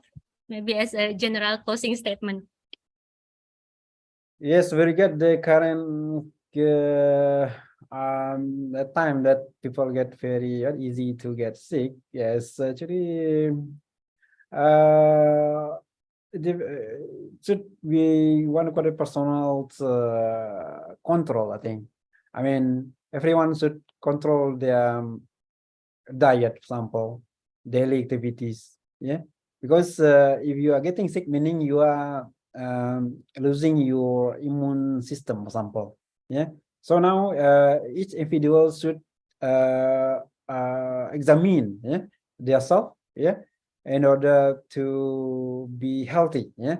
So what to be healthy? Yeah, must be what controlled in certain what call like diet, yeah, exercise, yeah, and also regard to the I don't want to relate it with the it is because of vaccination whatever, right? So but it is not I mean I don't want to relate because perhaps my answer later on will not be valid, yeah. So so everyone should responsible to their body, yeah, to their body. So to make it healthy, yeah, with diet, exercise, and so on. Yeah. Okay, thank you, Prof. Mhm. So back to ourselves, how to Yes. have good commitment in Yeah. maintain our health, especially just try to healthy diet. Yeah. Yes. Thank you, Prof. I think this is very interesting topic, and it is related to the current situation. Before we close this session, let us present the certificate from Universitas Muhammadiyah Professor Dr. Hamka. Thank you for your coming and thank you for joining this conference, Prof. Welcome. Thank you. See you again, and UHAMKA is waiting for you since you are alumni from UHAMKA, right? Okay. Yes, thank you very much. Okay, thank you very much, Prof. Assalamualaikum warahmatullahi wabarakatuh. Salam.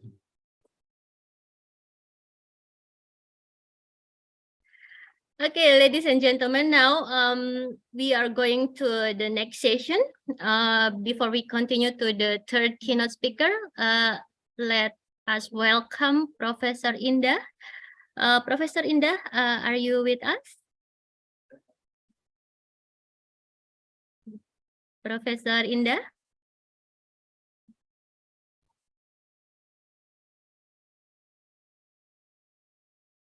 Yeah.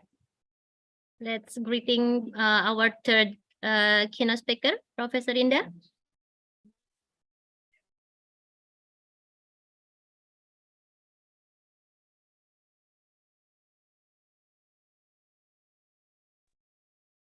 All right.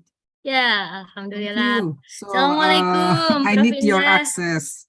Oh yeah, Yes, thank you very much. Alhamdulillah, it's already unmute, and Professor Indah is already with us today. How are you, Prof? Fine, thank you. Yeah, if I'm not I'm sorry mistaken, I cannot open. Is it my my voice yes, soundly okay? yes, okay. If I'm not mistaken, you are now in outside from Indonesia. Is it right? Yeah. So I'm sorry I cannot open up my camera because this is I'm in Amsterdam now. Wow. Okay. And So what I'm time is afraid it? that What time is? I guess it is early morning in Amsterdam, in Holland. Is it right? yes, now in subuh Oh, at 5 in the morning. Yes. 5 o'clock in the morning. Okay, thank you very much, Prof, for your coming. So now we are going to the third keynote speaker session. Before we continue, let me introduce Professor Dr. Anda Indah Susilawati, MSc PhD, earned a bachelor degree from Economics of Development Studies Diponegoro University in 1986.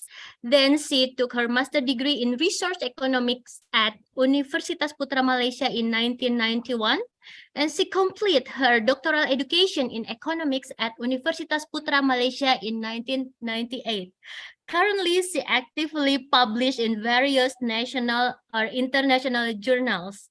She is also active in conducting research and community service and is active as a research person in various academic and non-academic forums. She also involves in women's empowerment activities at the national and international levels. So it is called Gender in Aquaculture and Fisheries, right, Prof? And small-scale fisheries. She is an activist also for Indonesian arts, especially Javanese culture. Wow, very interesting your activities and your passion. Beside in education, also you active in gender empowerment, Prof. So let's continue to Professor Indah session. The floor is yours, Prof. Okay, thank you very much. How I should address Ibu Moderator, the beautiful ladies, Ibu Thank you. Dr. Puri. Thank you, Prof. Yeah. Yeah. Yes. Okay. Thank you very much. Assalamualaikum warahmatullahi wabarakatuh. Waalaikumsalam warahmatullahi wabarakatuh. And salam sejahtera bagi kita semua. Alhamdulillah wasyukurlah this morning we meet in a very high opportunity with on the third international conference on natural and social science education, which is UHAMKA as the house. I also gratitude for director of UHAMKA as well as the chair, Dr. Supandi, for inviting me in this forum. It's a very fortunate, and I hope everyone here, the speaker, keynote speaker, and the others audience, especially for my proud student, academic, and researcher and a business professional who are joined with us, and very happy good morning and also in a good health. So we are happy now that COVID-19 is already almost gone, but of course we still have a good precaution, and hope we can continue our research and our work in the future.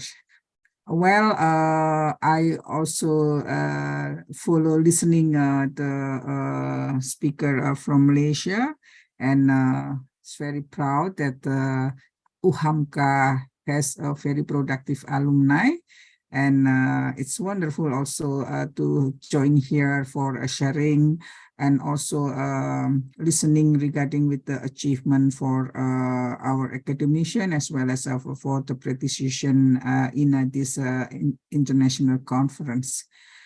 My topic is quite general here regarding with the research and innovation. Whether my slide is already shown in this screen? Yes, Prof. Yes. Okay, so just let me know whether my slide and perhaps my voice and also the others if it's not clear. Ibu Dr. Puri, Yes. is it okay? Yeah. Yeah, All right. yeah, Thank it's you clear. very much. So this actually is a very initial, but we can talk later in a discussion. The topic is quite simple: research and innovation. How is our role? So we have our own role for to bring Indonesia for the future, especially for in achieving the target of say 2045, and this is the President of Jokowi is almost finished within in a short time, and in next year in 2024 we might have something different and or perhaps innovation, which is we do expect we can achieve for the certain target of Indonesia Maju. I will share from my perspective, since I'm academician from Diponegoro University, and I also intense in research and development, especially for the competitive research, which is provided by Indonesian government. So we have higher degree education research as well as the others applied research. Well, so Indonesia with 217 million people, we have a lot of natural resource with a huge from Sabang until Merauke, and we have 17,500 island in Indonesia. Of course, as a maritime country, so with the very diverse of population, with the community, as well as for the race and also the others aspect.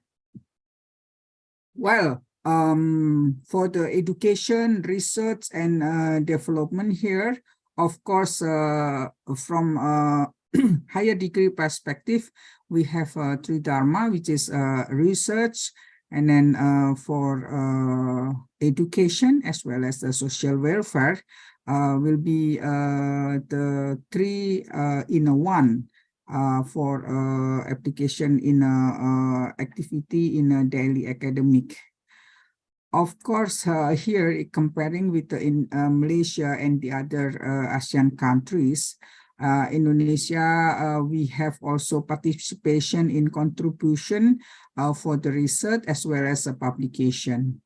And as of now in research, of course, here we well, I cannot say that Indonesia is the top of among in ASEAN countries, but in fact, with 217 million of people, and we have to carry out several research which is meet the need of this very huge population. Of course, with the neighboring country, Malaysia, so we are very close, and for the other country, ASEAN, also with the neighboring contribution, we not deny that Indonesia play significant roles, especially for research in managing resources, as well as we have what we call blue economics, green economic, digital economics, as well as for the health and also tourism, as this is suggested and prioritized by the government of Indonesia. I'm not sure who is joined for this conference, exactly the component, because it's expected that this conference accommodate with 400 students, as well as academic and also researcher and business professional. But from my perspective, so perhaps I can advise that for the student and also academics, of course, we have several funding with provided by the government and own university, as well as with the company, private and semi-private, owned by the government, as well as what we call BUMN. Of course, it's really needs the inducement for the research and the others publication as well. And here we have several point of view with the focal point in agriculture, defense, disaster, IT, new renewable energy, maritime, advanced materials, social science, and health and transportation. However, as of now, the government of Indonesia, Mas Menteri, provide with the priority of the research, which is match between academician and also with the business. So they introduce some kind of name with the Kedereka. And instead of the Kedereka, of course, for the higher level scholarship also not provided by the government Indonesia, with the expectation of the so many scholar will be sent to the many university in order to have the human resource improvement in Indonesia. We have, sorry, okay. Is it my voice still okay? Yes, Prof. Yes. Dr. It's Puri? still- All Yes, right. So still I'm clear. afraid that, Yeah. since this is, I work in a hotel. Okay. So, okay. It's good, Prof. Especially for the student who join here, that we have type of discipline in research. We have a monodiscipline, multidiscipline, interdiscipline, and transdiscipline. So which we are now. We cannot say that we have to prioritize in which one, but we do expect because now with the transdisciplinary research and also networking combination, and we have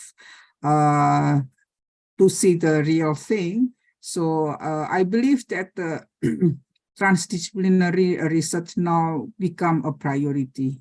However, it's not everybody, is not every university, as well as is rather difficult, because we need networking as well as collaboration each other across a country and across a discipline.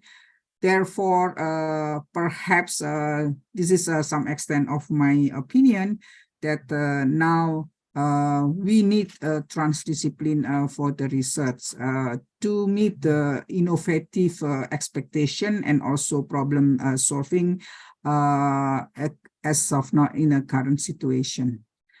Of course, I agree with the first speaker. In a monodiscipline, in some extent of in a natural and science, this is really necessary, because this research will help our people, our nation, and our our community to have a improvement, innovative in some extent of future in application. So I might not consume all my time with my paper and exposure, but I will give a chance to the audience question and answer, because at this moment I don't have idea who is join in this conference. But with the question and answer, Dr. Puri, perhaps we can interact each other. So this is just a matter of feeding for the audience, so we can have later for the communication and in discussion with the audience here. The example of the research, so I'm not saying that this is my research is the good one, but I think I can say that this is just an example to the student and also academician, that we have obligation to provide facilitation for the student, especially with the research, as well as for we call practice, best practice, and also say for the formulation of the application towards the community. In a higher education, we provide, we Indonesian also provide what we call hibah pasca, so the postgraduate funding. Now, the most preferable one is with the fast track from bachelor to PhD program, and also the fast track from bachelor itself. But of course, the most very proudly promoted now is we call PMDSU by the higher degree education, which is like a fast track in say international nomenclature. So I have several students in a fast track, and also of course, this is in international academic practice. This is as a regular basis. In Malaysia, when I was a student, I also employed in a graduate research assistant, and also with a supervisor to do the research, and then also we share several contribution, and this might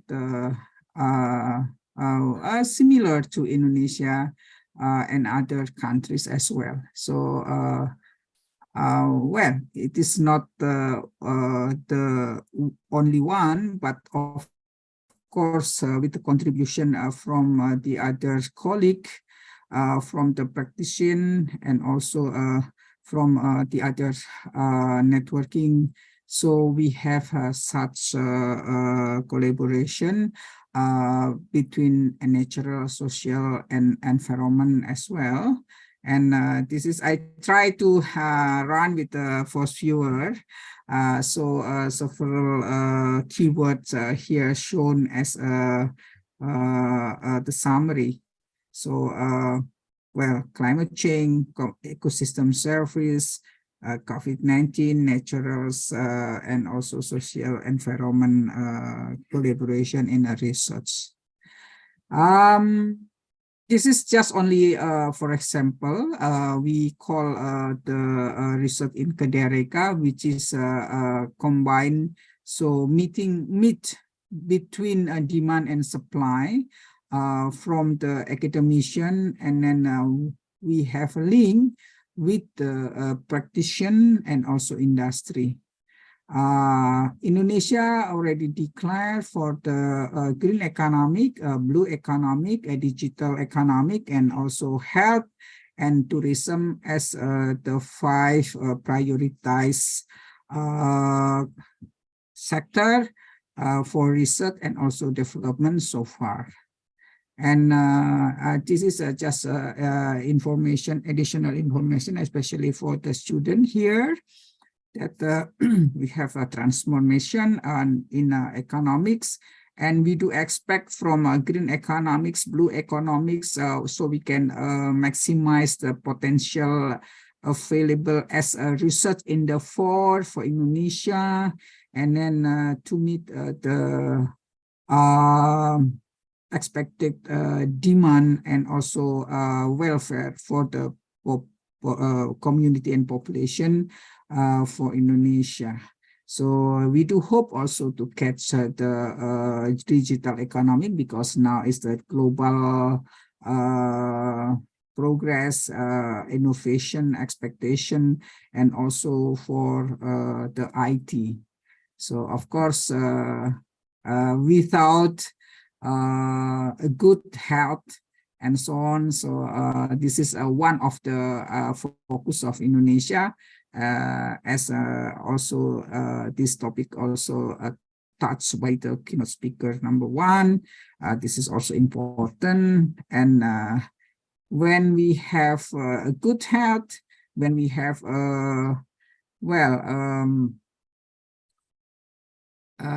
good opportunity, of course, tourism will move and make everyone here happy, especially with the natural endeavor belongs to Indonesia, from Sabang sampai Merauke.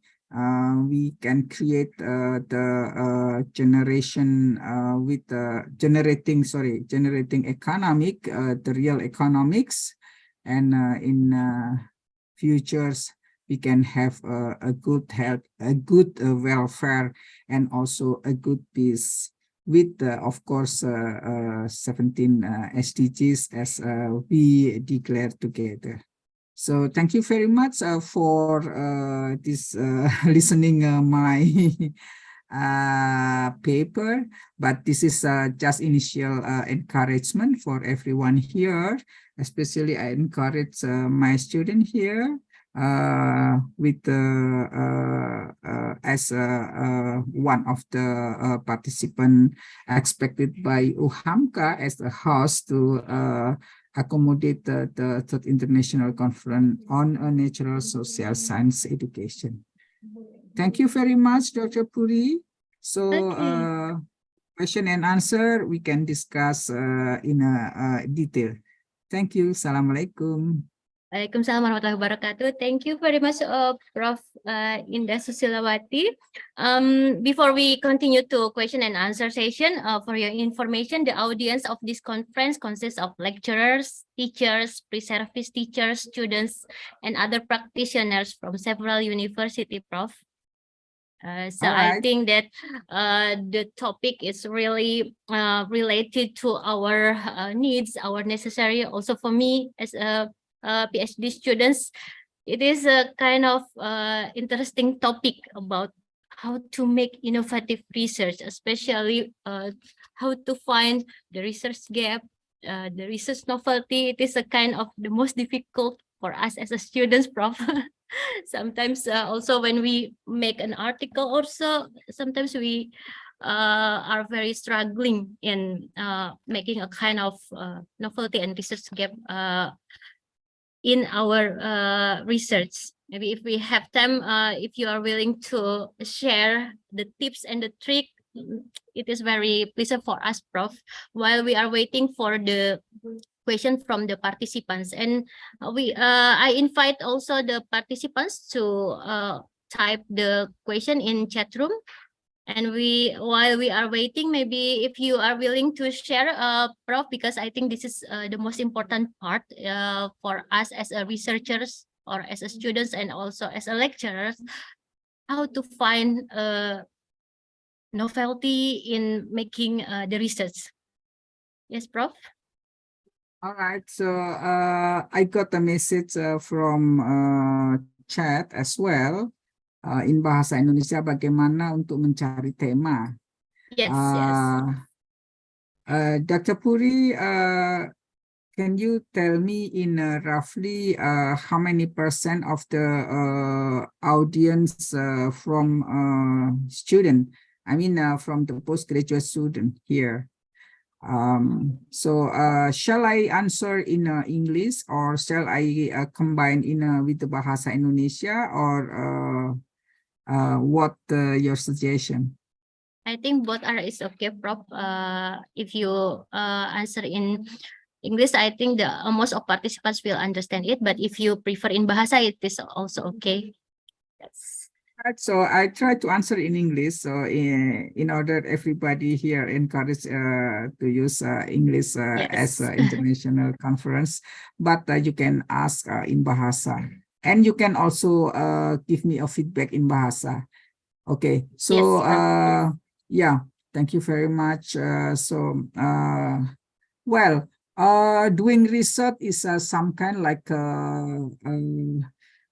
for me, because I like research. Since when I was young, my father always give me a motivation to do the research and so on. Then this is make me say in my heart, research is enjoy. We have to enjoy with the enjoyment, of course, because without enjoyment, then we just doing research as business as usual. But if we have with the whole heart, then it's create something innovation and also creative idea. The new idea will come. I'm not going very broad regarding this research, but I will back to focus to answer the question. So how to get the thematic tema? Yeah. especially when we write something, say dissertation or also thesis or perhaps project paper, scriptsy, and the other research. So now it's quite easy, because everything with the IT, if we have an access of internet, so it's quite easy. Everyone now doing to take what the theme should be taken, of course, with the updating and also innovative one. Just go to Google, and then perhaps to the student, to those who subscribe for the international journal. For example, perhaps you can go to ProQuest. Within ProQuest, and then you can say browse and search with the dissertation or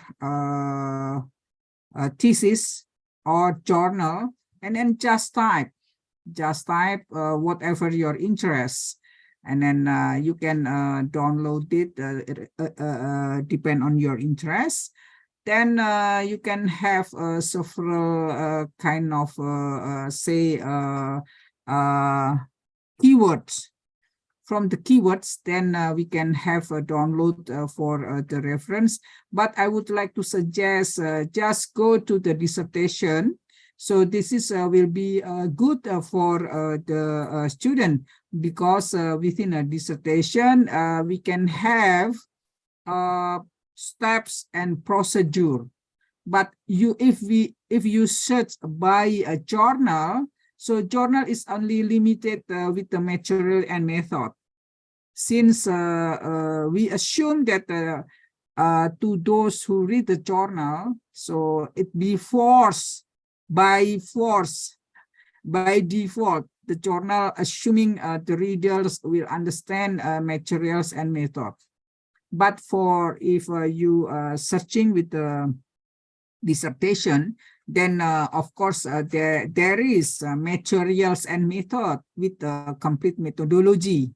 Therefore, how to get a theme, so you can find from the dissertation, and then go to ProQuest, download the several dissertation with your interest. Then after that, if you have say add on with the first viewer, then will be easier, more easier. You can have key word, and then whichever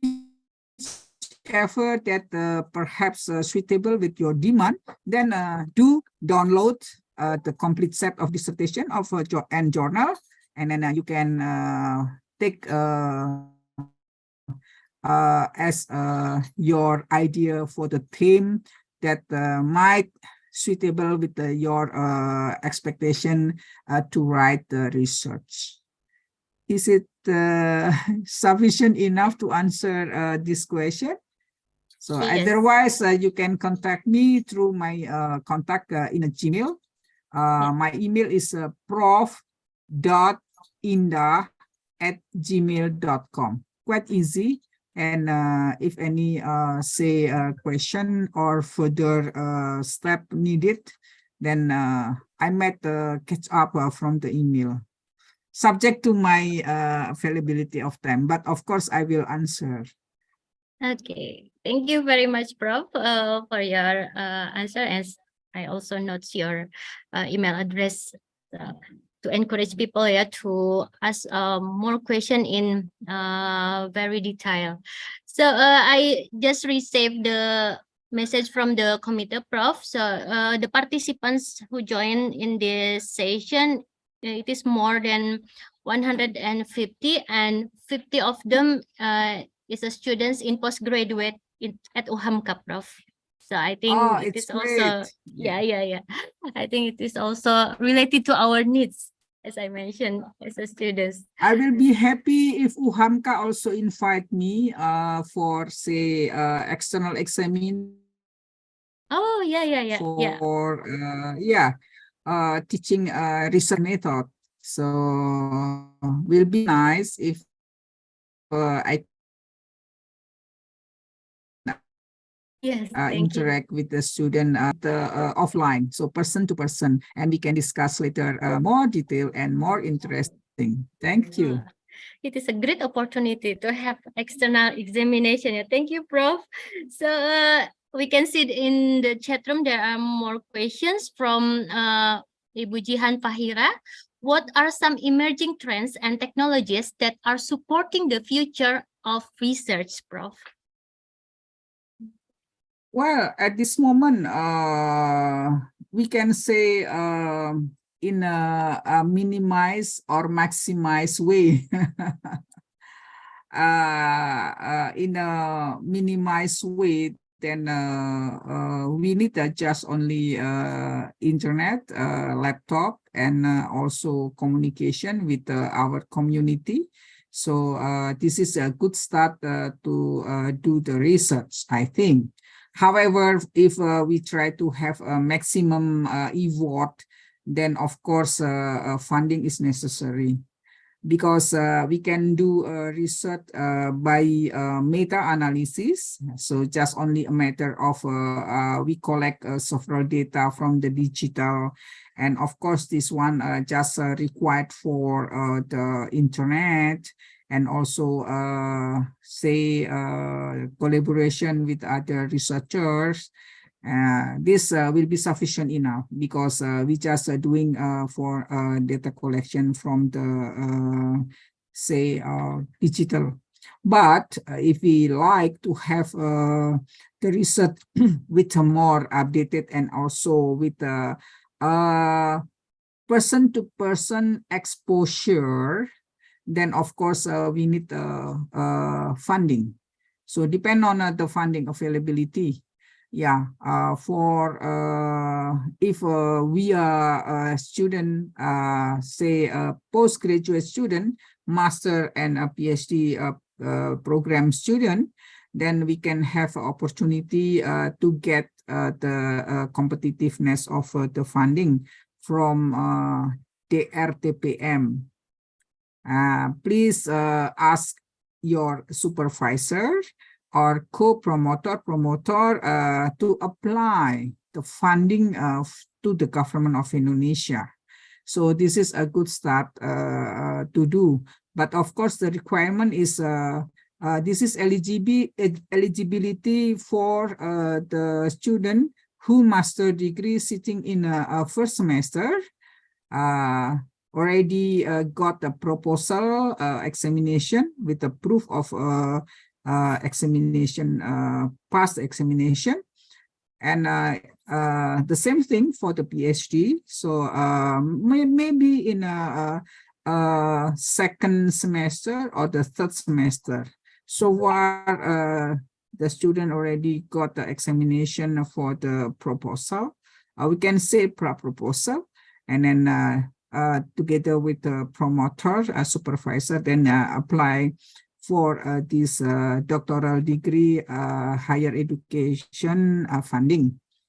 And for LPDP also provide research grant for the student for the thesis and also dissertation.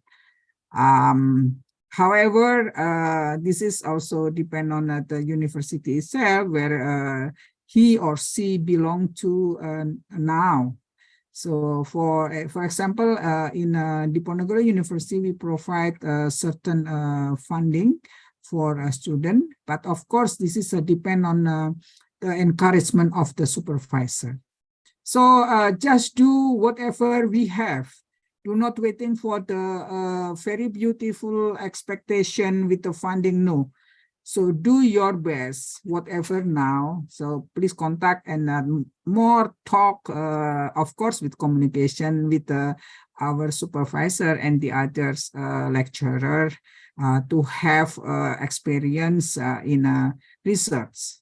So that's the simple thing that I might suggest as well, panacea prescription for the student, of course.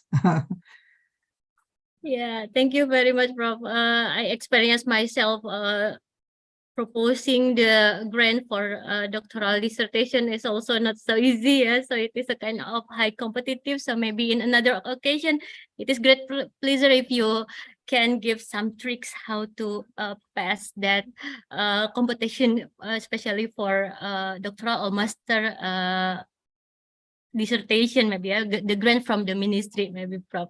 So we continue to another question, maybe, Prof. My pleasure. Yes, thank you. There is still one question from Bu Isi Aziza. This is really beneficial information, Prof. Indah.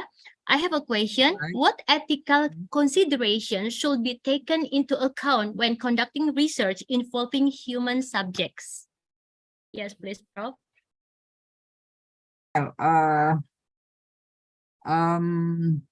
This is it's a tough question because from which angle I have to answer. It's quite general, but for say if you like say the tips and tricks for social science, because I'm from my background is from economics, so it's considered as a social science. Now I can suggest that you might take the theme and also say consideration with the livelihood of people, community. So this is a good start and a good topic for our research.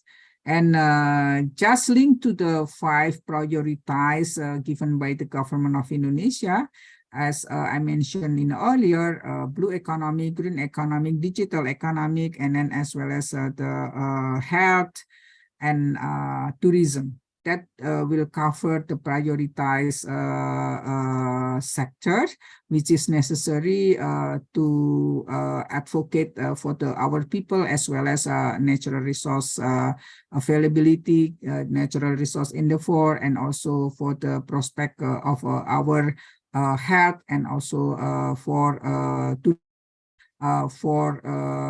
to move say a good locomotive for the economic driving for improving the social welfare, especially. I'm not sure my answer will be satisfied for you, but for the future, we can talk more detail and more focus, so we can have say some kind like a remark for concluding in a certain aspect.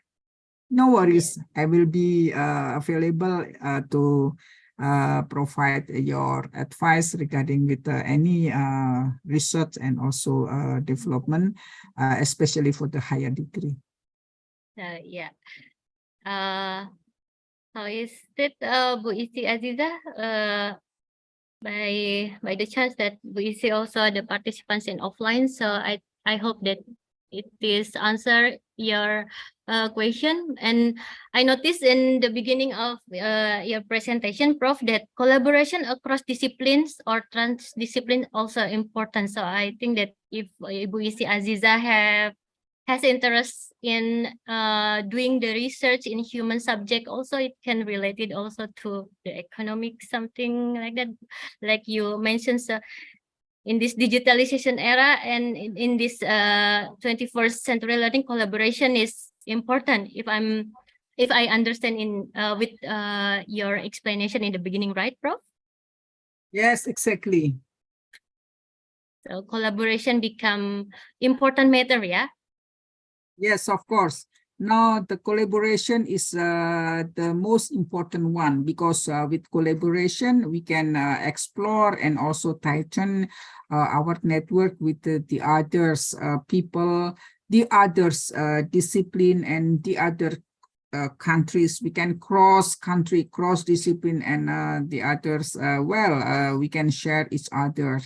That is the key success, I think, for today and in the future's era. Okay. We cannot we cannot ensure if only we just proud with our talent. No, because everything now is going very fast, progressive, and also required necessary promptly action. So networking is a very we cannot doubly neglect it. This is necessary, I said. Networking and collaborating, yeah, Prof. It is a kind of Yep. important things in this era, yeah. Because as you said that everything is grow very fast in the digitalization era now. So I will check, is there any other question for now? No, maybe because we still have a time around 5 minutes, maybe as a closing statement, maybe you can give something, a message for the researchers, for teachers here, also for students, how to make research in innovative way, Prof. Yes. All right, so I just have a keyword. Let's start with collaboration, networking, and then we have to be open-minded, and then catch the flight going fast, but we have to be more faster than a flight flying. So this is well, of course, now we cannot limit it in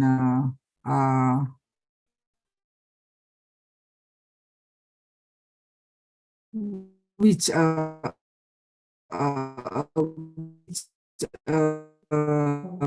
part of we belong to. So cross country, cross community, and of course we have to be remain bold with our say principle. Jadi in bahasa I can say in bahasa more proper, ya, because if translation might be different in interpretation. Jadi kita mesti harus bekerja keras dan tetap saling menghormati, masih tetap selalu santun, kita berasal dari mana begitu. Jadi kalau in bahasa Jawa, in Javanese language, we have to be saling asah, asih, asuh. Perhaps Prof. Suswandari, my colleague in UHAMKA, she is my best friend from Purworejo. She can also have to underline saling asah, asih, asuh. Asah is we have to learn together, asah. Asih with say love, yeah, wise. Asuh, so we can bersama-sama, ya, asuh. So we have to look after with love to be very prospective in success. Dr. Puri, I think kita harus saling asah, asih, asuh, dan kita mesti tetap harus tahu siapa kita, ya, tawadu and so on, itu perlu. So become Indonesia maju. Thank you very much for giving me an opportunity, able to interact with everyone here. Very happy. We are in a good health, alhamdulillah. So we do expect to see you in person sometime next time, inshallah. Thank you very much. Assalamualaikum. Thank you, Prof. Waalaikumsalam warahmatullahi wabarakatuh. I think that this is not the end of our meeting, since you mentioned that you are willing to become external examination and you are willing to share how the tips and tricks to become good researchers, yeah, especially. You're very welcome. Inshallah, barakallah together. Yeah, Prof, before we close this session, let us present the certificate for Professor Indah from Universitas Muhammadiyah, Professor Dr. Hamka. Thank you for your coming. Thank you for your sharing. It is very delightful knowledge for us as a researcher and also as practitioners in education. Thank you, Prof. Thank you very much, and hope to hear everyone are happy and good health. Salam sejahtera ya untuk kita semua. Thank you. Yeah, Please okay. extend my best regard to Prof. Suswandari and also Bapak Supandi and Bapak Rektor and everybody Okay, here. inshallah. Okay, Inshallah. Thank you, Prof. thank you. Okay. I may Ladies, leave. yeah. I may leave after your closing remark because I have something else to do. Okay, okay, Prof. It's okay. Okay, Yeah. thank you. Okay, thank you. Well, ladies and gentlemen, it is an honor for me to become moderator in this conference. Thank you for our keynote speakers, Professor Dr. Abdul Muti, Master of Education, Professor Taher bin Bahtiar, PhD, Professor Dr. Randa Indah Susilawati, MSc, PhD, and also for Director of UHAMKA, Professor Dr. Gunawan Surya Putra M.Hum, the Vice Rector of UHAMKA, Ibu Anisya Kumala Masyadi, Profesor Dr. Nani Solihat MPD, Bapak Dr. Desvian Bandarsa MPD, and Bapak Dr. Muhammad Dwi Fajri MPD, who are still with us until the end of this session. Thank you very much. And thank you for the participants who are actively participate in this conference. I'm Puri Pramudiani. Thank you very much for your attention. See you in the next conference. Billahi taufiq wal hidayah. Assalamualaikum warahmatullahi wabarakatuh. Waalaikumsalam. Terima kasih. Jin Liv.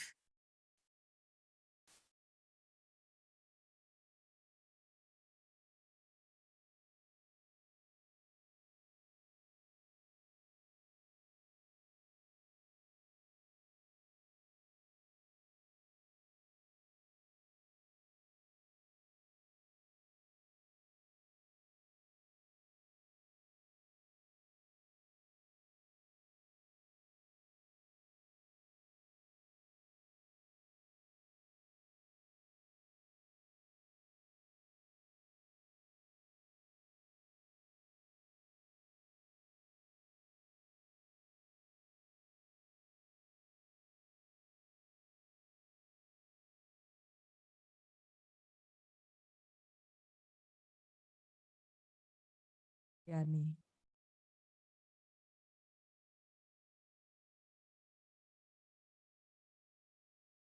Thank you. Ladies and gentlemen, this is the end of plenary 1. We will have a lunch break for 1.5 hours. We would like to have you back to the conference virtual room for plenary 2 at 1. Plenary 2 will present Dr. Willem Gires from University of Wollongong, Dubai, Dr. Elizabeth Edwards from University of Queensland, Australia, and Sue Johnson Wilder from the University of Warwick, England. Ladies and gentlemen, don't forget to fill the attendance list before you leave the room. Have a nice lunch, everyone. Thank you and see you at 1.